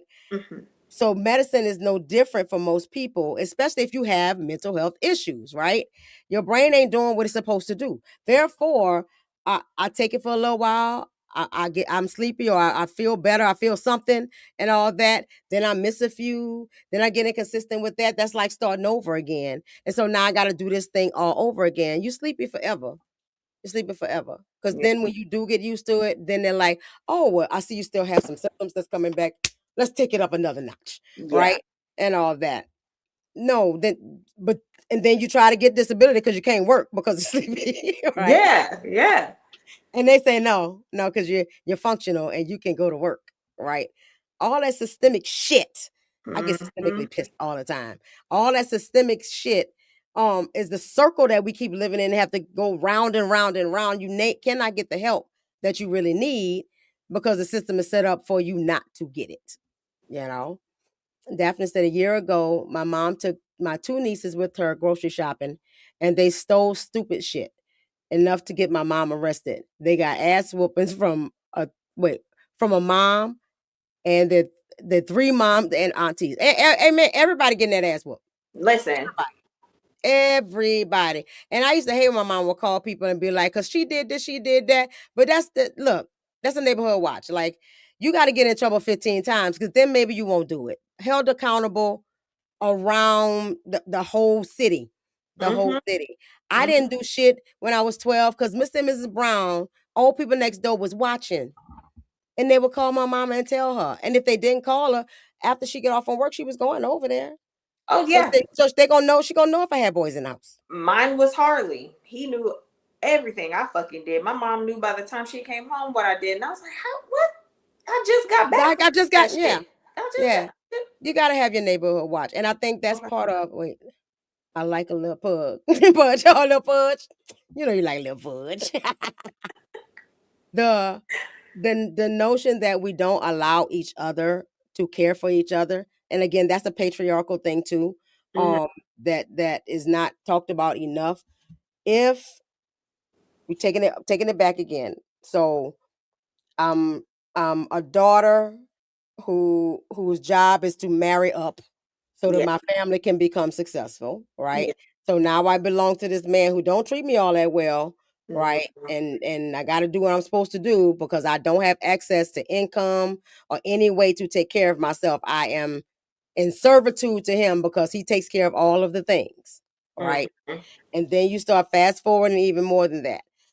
So now we fast forward closer to now, right? Mhm. Now I'm in relationship where I can go and do something, right? And I can't go and do something, but society still don't pay me as much as they do men, right? Yeah. And all that. So I'm still at a disadvantage, and add a plus if you black. So so you're still at a disadvantage there and all that. I'm supposed to be out here having babies and having children, but now I can enter the workforce, Mhm. right? So but I'm supposed to have babies and children and keep the house and do the work, and then the man still just supposed to take care of that, but not help out and all that because that's how we supposed to do it and all that stuff. How I'm supposed to feel about myself? When do I have any time or effort to do anything that I like? You don't. You Who the supposed fuck am I anyway? Yeah, you're supposed to abandon all of that and just focus on being a cog in the wheel that is society. Right. Right. And so my identity becomes wife, mom, Mother. and anything that serves others, right? Mhm. Um, my grandmother stayed at church like I don't know 5 times a week or whatever, but I recognized she didn't have that was the only thing she had in her life, right? So she had choir rehearsal and Bible study, and I needed something. I needed something, right, to be excited about, be happy about, or whatever. So we slip ourselves into religion. So let's talk about religion and how religion also perpetuates that same thing of women can't preach, women can't do this, women can't do that. In some places, women can't wear pants. They don't put on no makeup. Like it's still man led. It's man Mhm. led. It's crazy because this world is men are the boss, but women keep the machine rolling, Yeah. We right? hold every single thing down. And so, but we don't deserve no credit. But if we get Or upset, or pay. But if we get upset, then that's a problem. Mhm. If we Then complain about it, are you PMSing? What oh are my you God, are you what's going on with you? You're so emotional. Why are you so angry? because life sucks right now, Yeah. and I would like to do better for myself. Yeah, Right, and you suck for right, asking. and you suck for asking. Absolutely. Um, the skinnies are okay too. Whatever your body is perfect. Absolutely. And I Yeah. have somebody I know that the that pendulum swings both ways. When I say it's a body image thing, it ain't just about the pudge, right? It's about people who also are skinny and they get the same shit. Mhm. Why you so thin? You don't eat? You You don't want to eat? come to my house? We Right. eat real good over here. Mhm. Are you Mhm. starving? You have an eating Right. disorder? There. Right. This is all kinds of craziness. Fred said from the coloniser's point of view, whatever sells. That's true. That's the Mm-hmm. truth. Whatever sells is what's the highest bidder is, right? Because Mm-hmm. even now, again, back in the day, you couldn't have a fat ass because you was fat if you had a fat ass, right? Mm-hmm. And all that. Now everybody want a fat ass, and they go and get it put on. You know what I'm saying? Well, now they're taking them out. Well, we knew that was coming. Yeah. Yeah. We knew that was coming. Uh, my friend's daughter used to come to me first. How mad is she?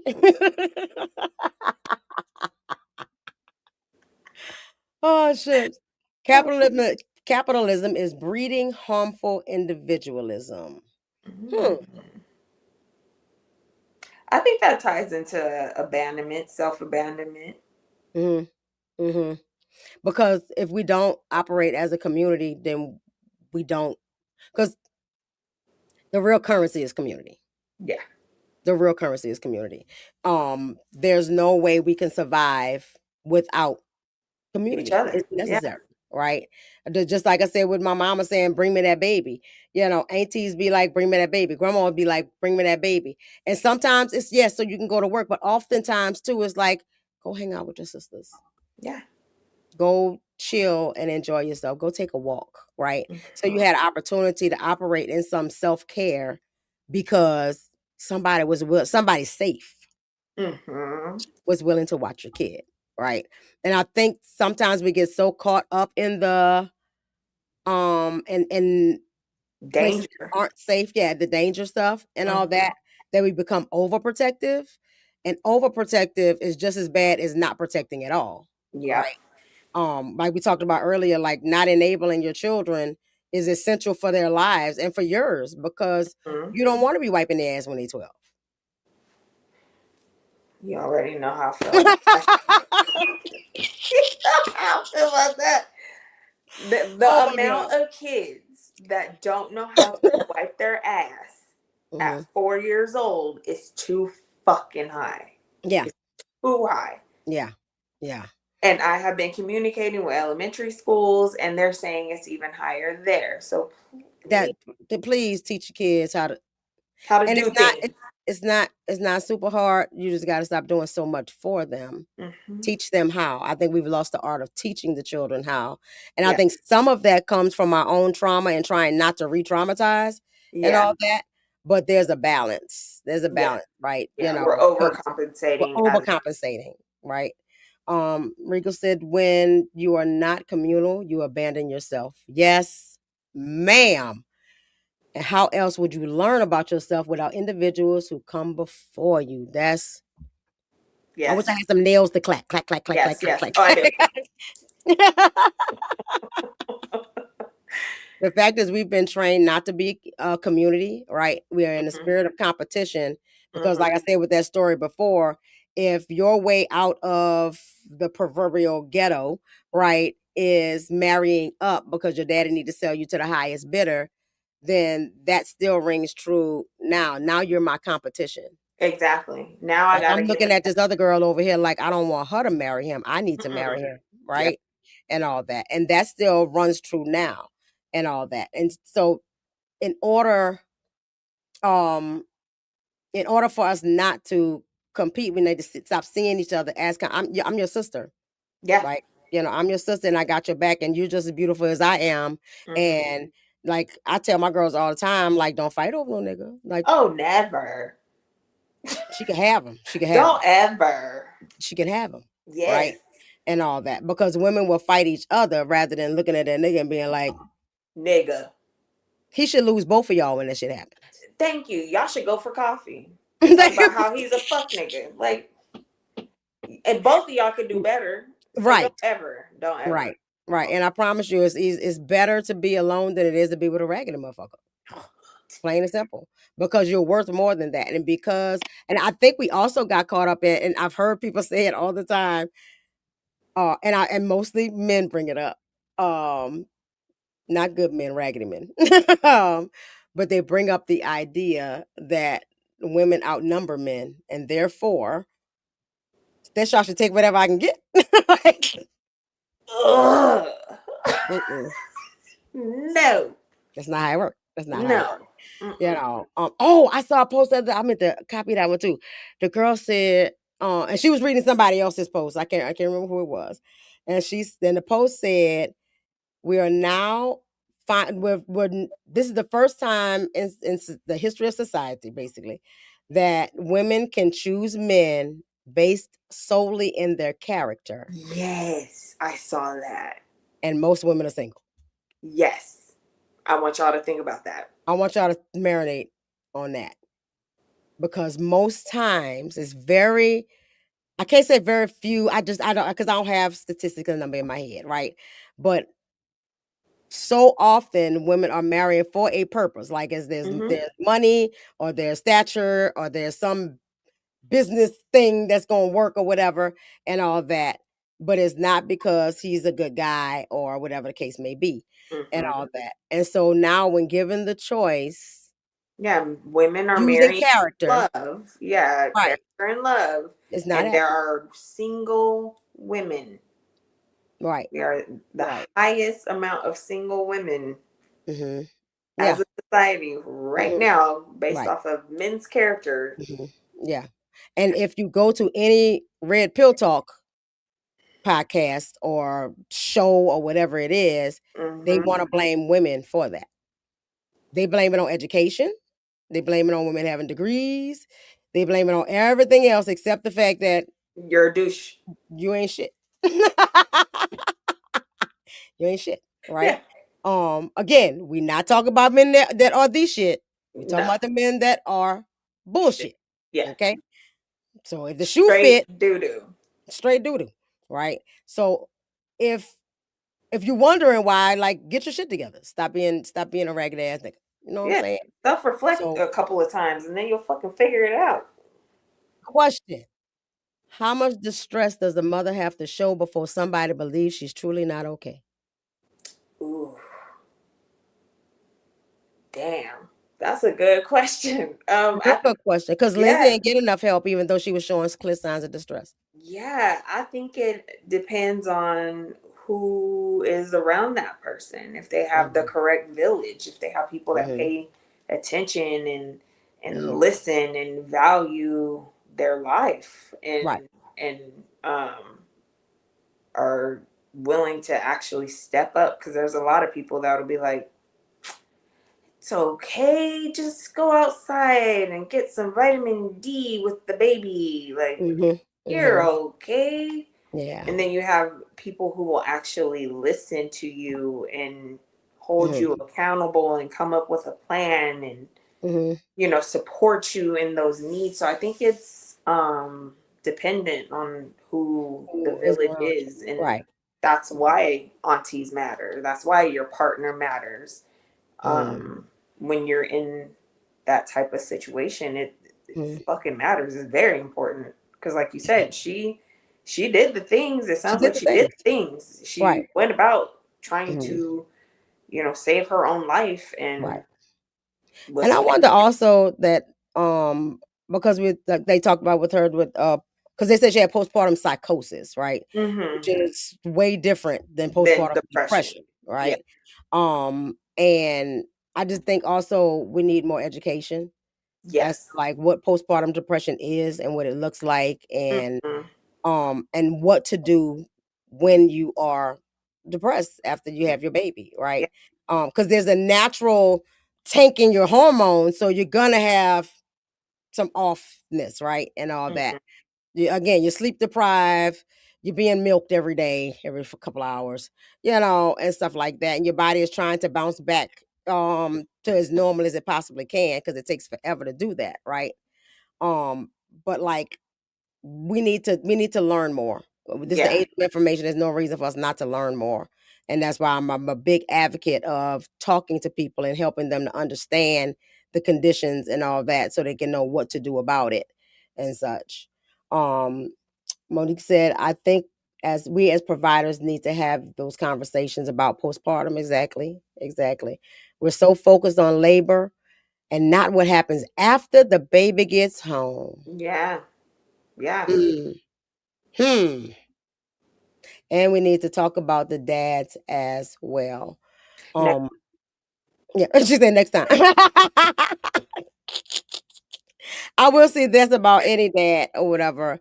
I You don't have, and I say all the time, you don't have to understand the thing to respect the thing, Yes. right? Yes. And stuff. And I think men need to stop minimizing Yes. They what we say and how we say downplay it and a lot. downplay it, right?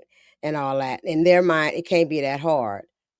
But my favorite videos are those that have the belly packs on with the Ooh. things in them. I feel like every man should Should go experience that. through that. Instead of like, first with sex education, I feel like men should go through the period cramp one. Oh, Men yeah, that was a should guess to go go through through. that. And Mhm, then when your partner is pregnant, I feel like they should go through the contractions. mhm, So mhm. So so you you're know not like, exactly. Mm-mm. oh, when are we gonna have another one as she's fucking getting stitched up? Like, shut the fuck up. Shut up. Just shut up. Just shut Shut up. up. Fred says some women need to stop saying I'm okay when they're not. Women get on us all the time for doing that, but some women are just as guilty. I agree. I Yeah. agree. Or Um and and again, that's conditioning too. If you've been through, um again, lots of assholes or people around you that weren't, um that when you said you wasn't okay they didn't do anything, mm, right? mhm. Or um when you're not used to getting your needs met, then you don't trust that anybody's going to do it, right? But Fred is absolutely right. As women, if you're not okay, don't say you're okay. Stop saying you're okay when you're not, and self evaluate it. Sit with yourself. Um, you know when you're not okay. You know when you're not okay. And if you're not ready to talk about it, you could say that. I'm not ready to talk about it. I'm not okay. Right. I don't want Right. to talk about it right now. Right. And you don't have to be superwoman. You don't have to be super mom. Those Mm-hmm. are not great character traits. Like we're not super people, No, right? it's not real We're, life. yeah, we're highly intelligent, Mm-hmm. right? Like we have beautiful, very integrated minds and stuff like that. Like we can handle a lot of things, right? We are definitely built to last, but that don't mean we need to put extra unnecessary strain on our minds, our bodies, our spirits, right? When you hold the stuff in, you're affecting your body in a negative way. You know what I'm saying?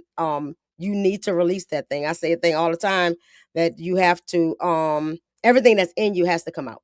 Yes. Everything that's in you has to come out.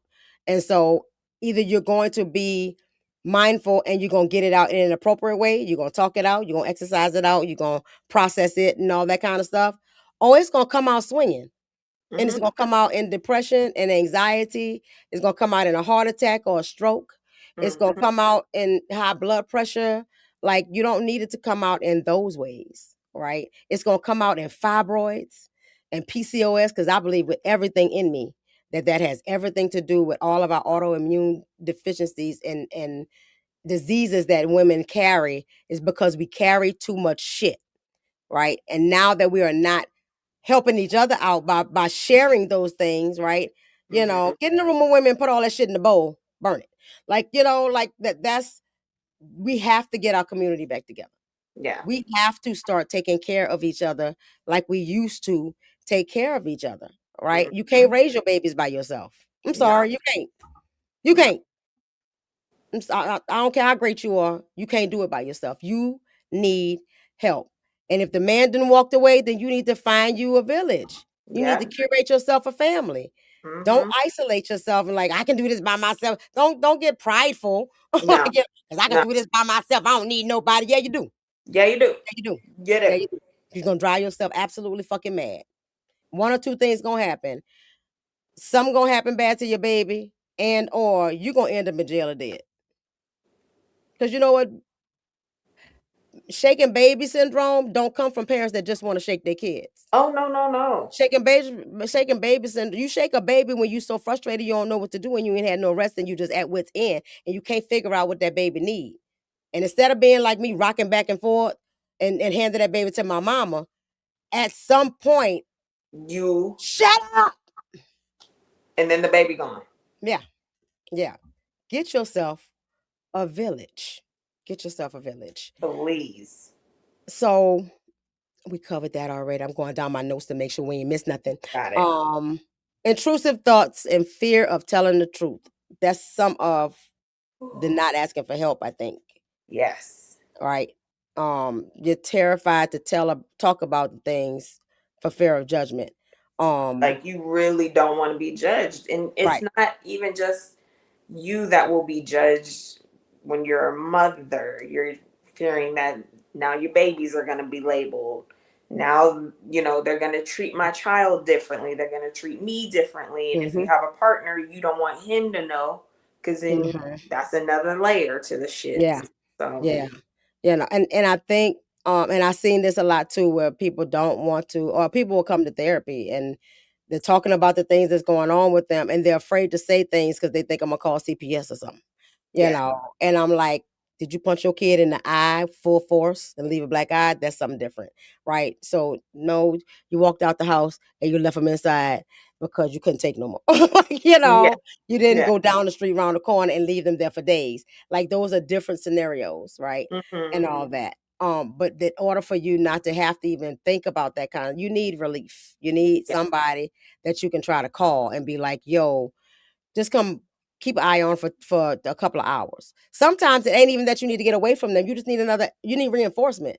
Yes. Yeah. If you come to my house and talk with me and chill with me while my children are doing what they do and all, and I give you the power to get in that ass when they start tripping, right? Then it's less likely. It's less like I had one client that said she don't think the children should outnumber the parents. I was like, no, I feel Oh, that. for sure.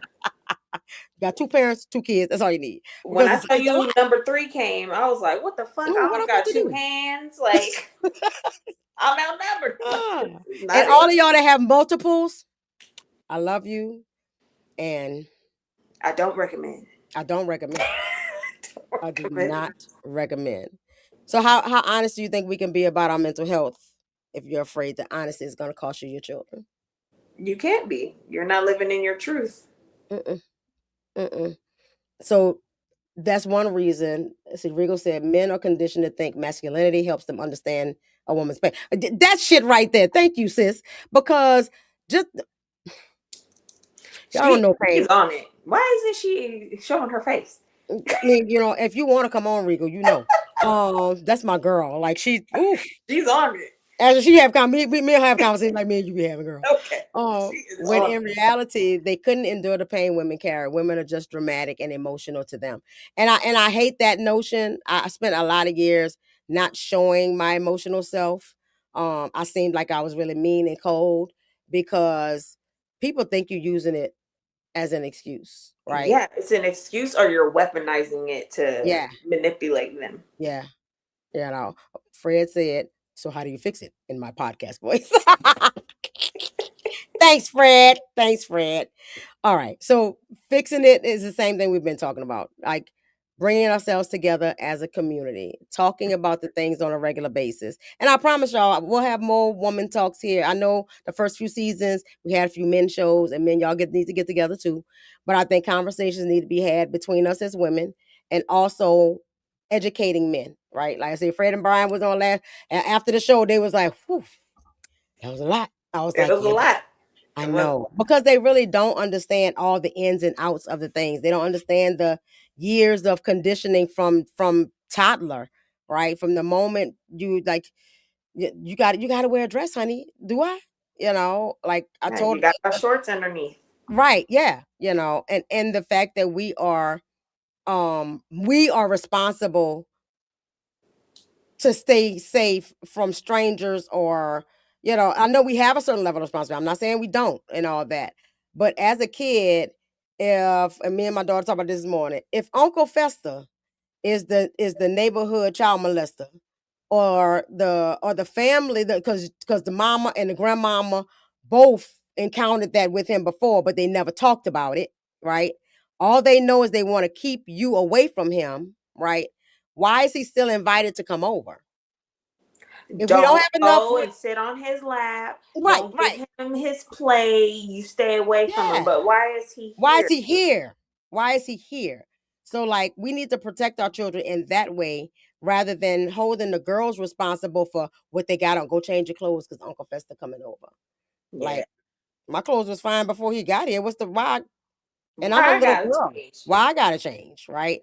And all that. So it's a matter of and just because our mothers and grandmothers couldn't talk about it, because I'm not going to say if they could have, they wouldn't, right? This was not a society where they could, because again, society don't care about women. We get blamed, we get victim blamed all the time with what you had on. Well, You did shouldn't have you been did you like there. it? Did you like it? Would like did you show him any attention? There's all this whole list of things that we get blamed for if we get sexually violated, right? Um, but how do we fix that if my husband is allowed to violate me, right? Mhm. And that just got off, I think, North Carolina's books like in 1995. 1995, right? And so that should not be, right? So changing the rules of the game, cool, but we have to change mentality. We have to change mentality in men and in women, right? There needs to be more men who are willing to help and looking out for their wife because if we don't, like we all gonna suffer. That Mhm. means everybody suffers, right? Um, and get rid of, I know, and I'm saying get rid of casually, and I know it's not easy just to get rid of. I don't want nobody to think I'm saying that. But we have to eliminate the guilt that's associated with messing up. the guilt that's associated with I don't know, because we don't know everything. And every child should come with instructions. And if they came with instructions, they would be all different instructions, guys. Every single one of them. Every single one. Because everybody got different temperaments. Everybody got that, like each kid is so incredibly different, right?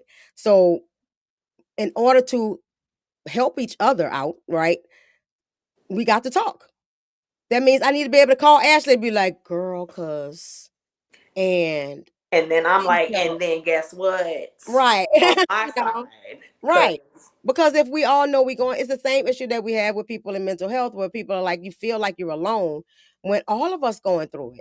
The therapist is going through it, right? So the therapist got a therapist, and that therapist got a therapist, right? And so her therapist passed down stuff to her, that passed down to me, that passed down to you.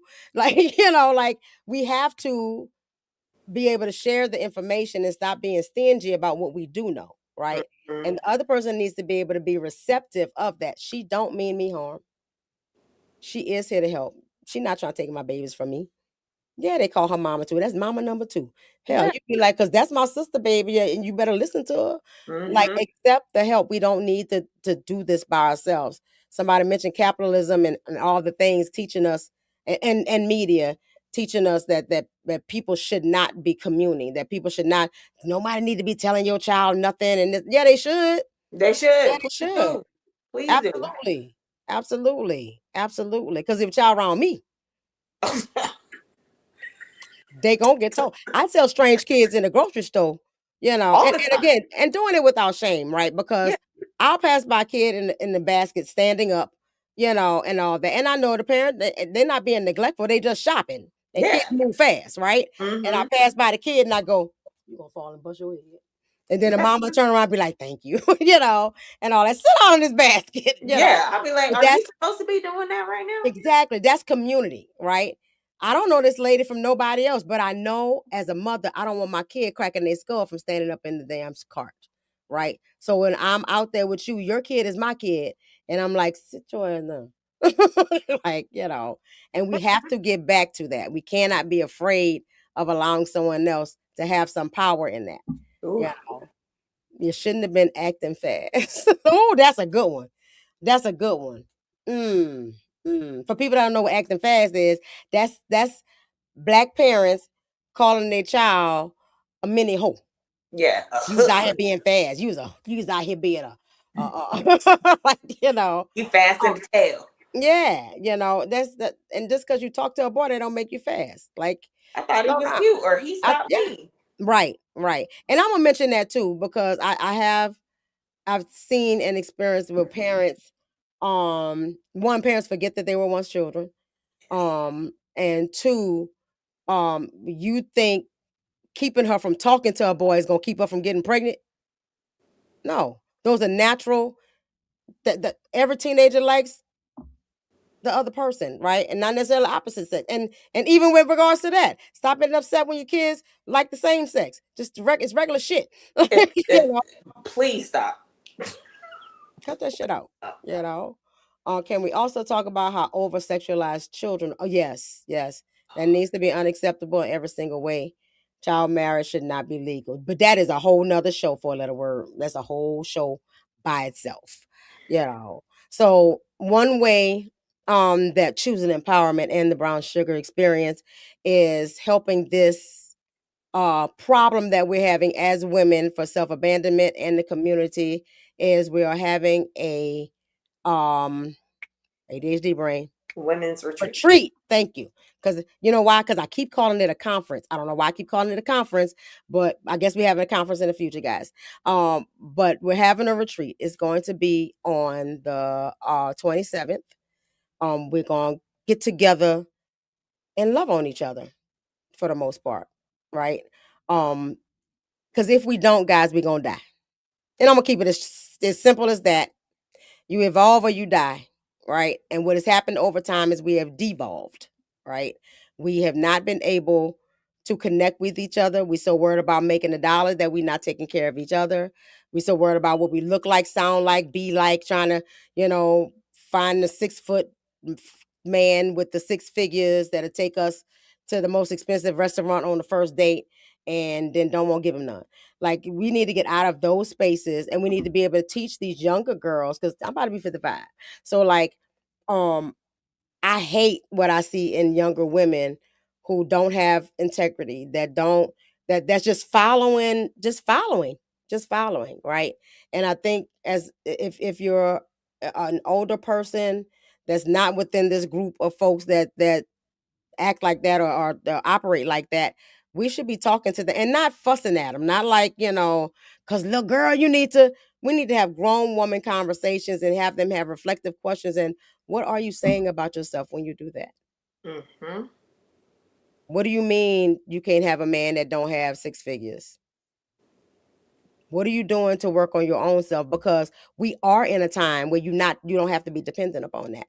We are in a time that we can be our own woman and we can get our own jobs and our own bank accounts and our own businesses and all that good stuff, right? And you can make the six figures. Yeah, you can make the six figures, right? And then maybe y'all can be a team together, you know, because I also hear men on the other side um not knowing what to do with the things, right?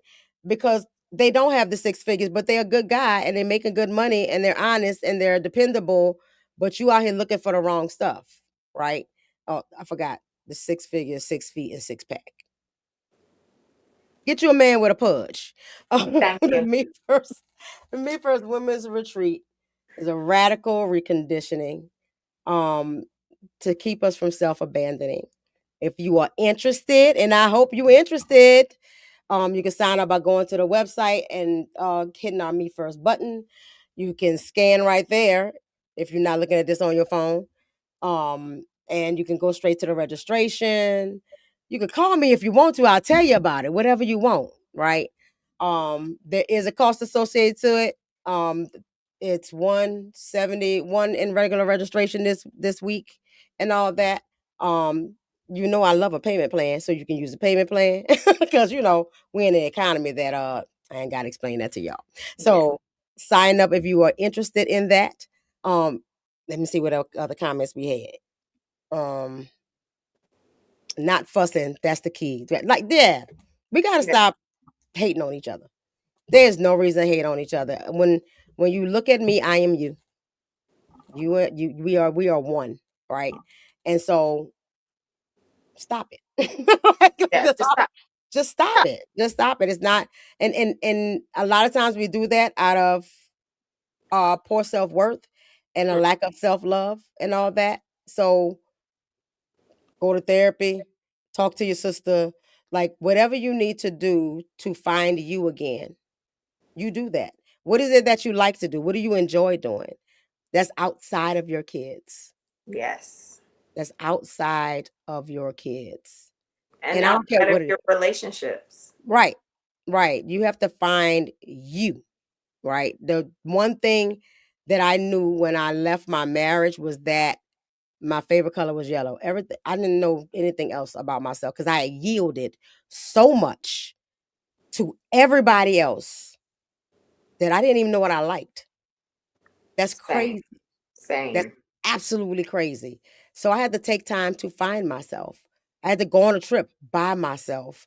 And that was the greatest thing, sitting in a restaurant and looking at a menu without worrying about budgeting, without worrying about, oh, what do I have to put to the side? I can't have me a drink because this one want this, that one want that, right? And so I got to put that in the. I was like, no, I can have this and I can have dessert if I want to, right? I didn't have to worry about nothing and nobody else. I had to worry about if somebody was in the bed, not in the bed, what they was doing, and all that kind of stuff. I didn't worry about nothing but myself, and it was fucking beautiful.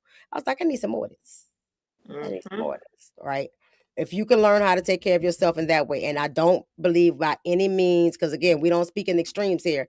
I know it's going to be hard for anybody to get up and do the things, especially how the economy is, especially how we try. We struggling and hustling, right? Everybody is, but if we get together as a group, y'all seen the movie, like Mom's Club, something, whatever it was, they got together and one of the group would watch the kids while the rest of them went out and Oh, they would that's smart. rotate it. And they would rotate it. Figure you out a system or a club like that. right? Get together and figure out who can watch these kids this weekend, and the rest of y'all go to the movies. And it ain't got to be all day, and it ain't got to be going to the club at night. Find you some wholesome stuff. Go walk the damn park or something. But find something that you enjoy doing that will give you a mental, emotional, spiritual break that is outside of the other things, and spend time together as women just talking about the shit, man. Yeah, even if it's just a bitch fest for Thank like an hour. thank Get you. that shit out. Get it out of your system. Get it out of your system. Any commenters have anything else to say before I start wrapping this up? No? Okay. So I think this was a very, very good topic and good show to have. I appreciate everybody in the comment section. Y'all kept the conversation flowing. I ain't even have to go through all of my little bullet points and all that. Because, my ADHD, I got to have notes, babe. I got to have notes and all that. So if you like what you see and you want more of that, share with your people. Send this to everybody. We need some more subscribers. Everybody better be subscribed. It's on here right now, too. Like it, share it, leave comments, subscribe. Please follow all the things, all the stuff, and all that good stuff. Remember, if you're interested in coming to the coming to the retreat, it's a 1-day retreat. It's not a be all end all. It's not a fix everything, but it's a baby step toward us doing the things that we need to do. Remember that you can choose to change your mind, but we are just here to make you think. Well, not make you think, because we can't make you do shit. We just want you to think. We want you to have you turn on your critical thinking skills and stop following the crowd. That's what got us in this mama bullshit right now, following what everybody else says. But you have a choice, so choose. RX Aftercare. That is our. I only got one episode still. Look, I've been working on the retreat, okay? But we're gonna be doing recaps. We're gonna help y'all to see what we do in a short form, right? To give you a little recap and let you know what the episodes were about, give you some reflections and revolutions and all that. Sometimes I recommend books and all that good stuff on there and all that. Remember, by all means, we are conscious, we are aware, we stay prepared, and we ain't never motherfucking scared. Don't be scared. Don't. Don't be scared. So thank you, Ashley, for coming on and having You are conversation with me so tonight. Because I welcome. can't do this by myself. I can't talk to myself, y'all. I got to No. have people. I got to have people and all that. So meet us next week. And I think next week we're having another woman's focused event. I can't remember exactly what I think it has to do with permission to be soft. Oof. You don't need permission to be soft. You might see So it again. come on back in. And if anybody would like to appear, please let me know. I will send you a link and we can have a bigger panel and conversation. I'm down for that. Let's do it. You know what I'm saying? So in the meantime, y'all have a good week and don't let nobody bullshit you. Y'all have a good eat. Wait, I had another comment. Wait. Oh, oh. I don't want to leave nobody out. Yes, and she's Yes. really excited. We all really excited. It's gonna be fun, y'all. I'm telling y'all, it's gonna be a great time.